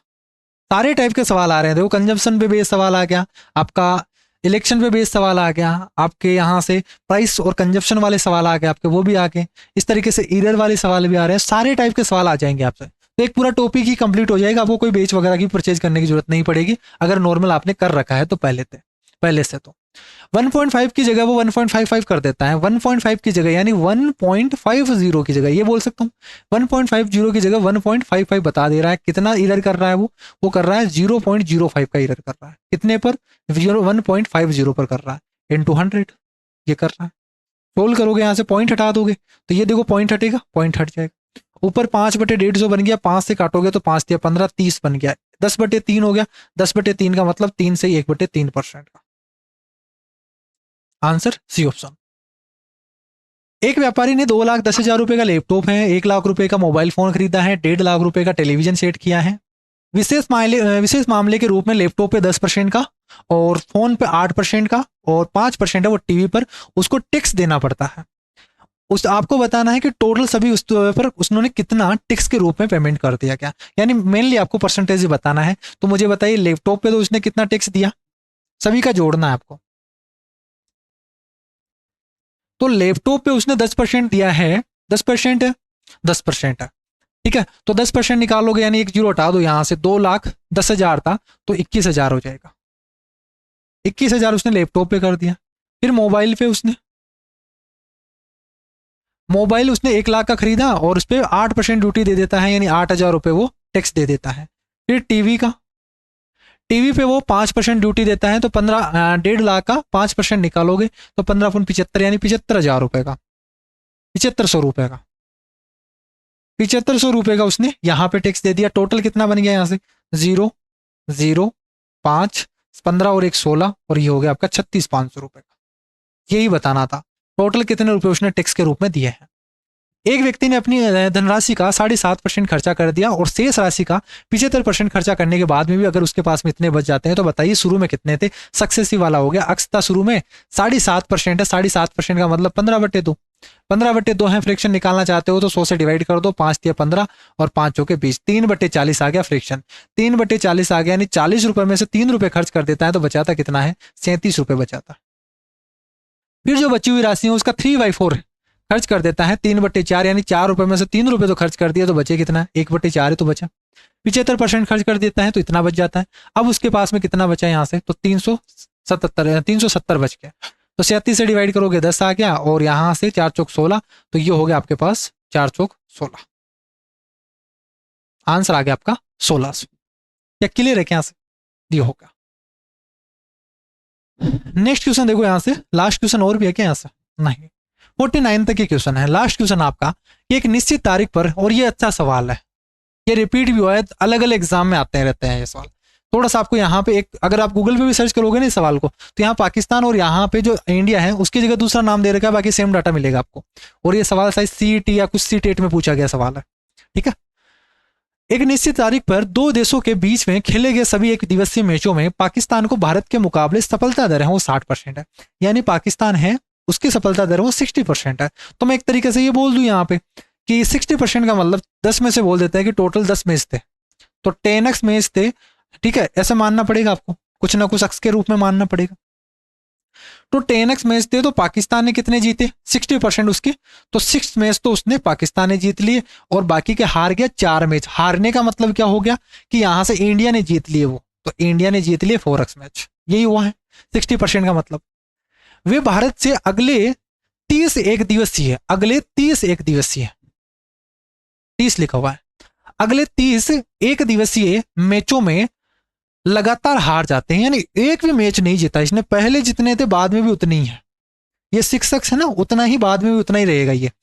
तो जितने इसने मैच जीते ना अभी उतने ही रहेंगे बाद में, इसने एक भी मैच नहीं जीता। 30 मैच हुए, पहले यहाँ पे मैच कितने हुए, 10x, इतने मैच हुए होंगे, पता नहीं कितने भी हुए होंगे, लेकिन इतने मैच थे। और बाद में कितने मैच हुए, तो ये 10x तो मैच थे ही पहले, और 30 मैच और जुड़ गए इसमें, तो टोटल मैच ये हो गया आपके पास भाई। टोटल जो ओडीआई हुए वो क्या इतने हुए क्या आपके पास, ठीक। हमें यही पूछा गया है कि टोटल एक दिवसीय मैचों की संख्या बतानी है, तो टोटल यही हुआ है। और बाद में जैसे ही इंडिया वालों ने 30 के 30 मैच जीत लिए, तो पाकिस्तान की हालत खराब हो गई, और पाकिस्तान है वो 30% तक ही रह गया।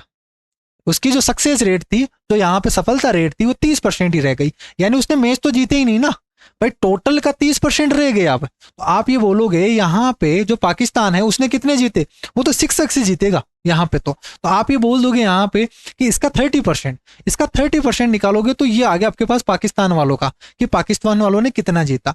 तो 30% निकाल दो, इसका 30% निकालोगे तो कितना आ जाएगा यहाँ से, तो 3/10 ही कर दूं मैं यहाँ से, 10 से तो कट जाएगा 3x और प्लस 9 आ जाएगा। क्या यही आ गया, क्या पाकिस्तान ने इतने मैच जीते हैं, टोटल मैचों में से इतने मैच जीते हैं। और पहले कितने जीते थे, पहले वाले में इतने जीते थे, तो पहले वाले और बाद वाले ये बराबर ही तो है। तो आप यहां से इन दोनों को बराबर कर सकते हो और एक्स की वैल्यू निकाल सकते हो, तो आपके पास आ जाएगा। तो यहीं से आपके पास आ गया कि पहले और बाद में दोनों ही तो बराबर जीते हैं, उसने तो कुछ जीते ही नहीं है मैच, सब इंडिया वालों ने जीते हैं। तो यहाँ पे इन दोनों की संख्या क्या होनी चाहिए, बराबर होनी चाहिए। पहले जितने मैच जीते हैं उतने ही मैच बाद में जीते होंगे, ठीक है, उतने ही बराबर होंगे, उसमें तो कोई जीता ही नहीं है। तो आप ये कर दोगे भाई 6x is equal to 3x plus 9। तो मुझे बताइए x की वैल्यू कितनी आ जाएगी, यहाँ से 3 आ गई क्या, x की वैल्यू 3 आ गई, तो टोटल ओडीआई मैच यहाँ पे कितने हो जाएंगे, 30 प्लस 30 60 हो जाएंगे। तो यहाँ पे जो मैच हुए हैं इंडिया पाकिस्तान के, वो टोटल 60 मैच हुए थे। कितने मैच हुए थे, 60 मैच हुए थे। आंसर आपका 60 ऑप्शन आ जाएगा। ये आपके 49 क्वेश्चन हो गए हैं, और कहां तक कंप्लीट हो गए, 2016 तक के मैंने सारे मेंस क्वेश्चन करवा दिए हैं, 2010 से लेके 2016 तक के। अब नेक्स्ट क्लास में हम करेंगे 2017 से लेके 2023 तक के मेंस के जितने भी सवाल हैं, वो नेक्स्ट क्लास में हम करने वाले हैं।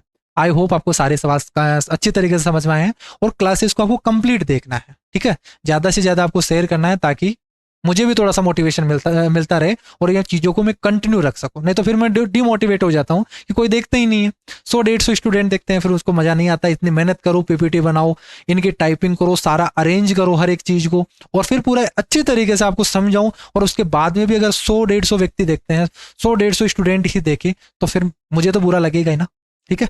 तो आपकी एक जिम्मेदारी है इस चीज़ को थोड़ा सा कोशिश करना, थोड़ा ज़्यादा लोगों के पास में पहुंच सके, ताकि मुझे भी अच्छा लगे, और मैं कोशिश करूं तो यहाँ से आपको लाइव क्लास में पढ़ाऊं, मुझे भी अच्छा लगेगा। फिर अब लाइव क्लास लेता हूं तो उसमें 10-15 स्टूडेंट देखते हैं, रियल बता रहा हूं मैं, 10-15 स्टूडेंट देखते हैं, तो फिर मुझे मजा नहीं लाता। फिर मैं इससे अच्छा तो मैं अपने ऐप पे दूंगा ना यहाँ पे, ठीक है, सारी चीज़ें ऐप पे पढ़ाऊंगा। फिर तो बस वहां पे मुझे पेड कोर्स में देखना पड़ेगा पूरी चीज़ें, ठीक है। अब वहां पे लेते भी हैं स्टूडेंट, ये नहीं है कि लेते नहीं है, बहुत स्टूडेंट लेते हैं, लेकिन जो यूट्यूब पे पढ़ाने का मन होता है ना, वो एक अलग ही होता है, उसमें बहुत मजा आता है। यहाँ पे आपसे बात करने में, आपसे जुड़ने में बहुत मजा आता है यहाँ पे।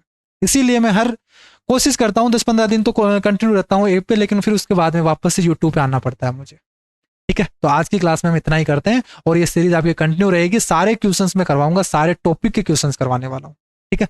तो कोई भी दिक्कत नहीं होगी आपको, मेंस तक सारे क्वेश्चन में करवा दूंगा, जितने भी प्रीवियस क्वेश्चन है, और आपकी स्पीड जरूर बढ़ जाएगी आपको, ठीक है। आज के इतना ही, और नेक्स्ट क्लास में मिलते हैं। टेलीग्राम चैनल को जरूर ज्वाइन कर लेना, इसकी पीडीएफ आपको टेलीग्राम चैनल पे देखने को मिलेगी, वहां से आप डाउनलोड कर सकते हैं, ठीक। तो आज के लिए इतना ही, bye bye, take care, thank you.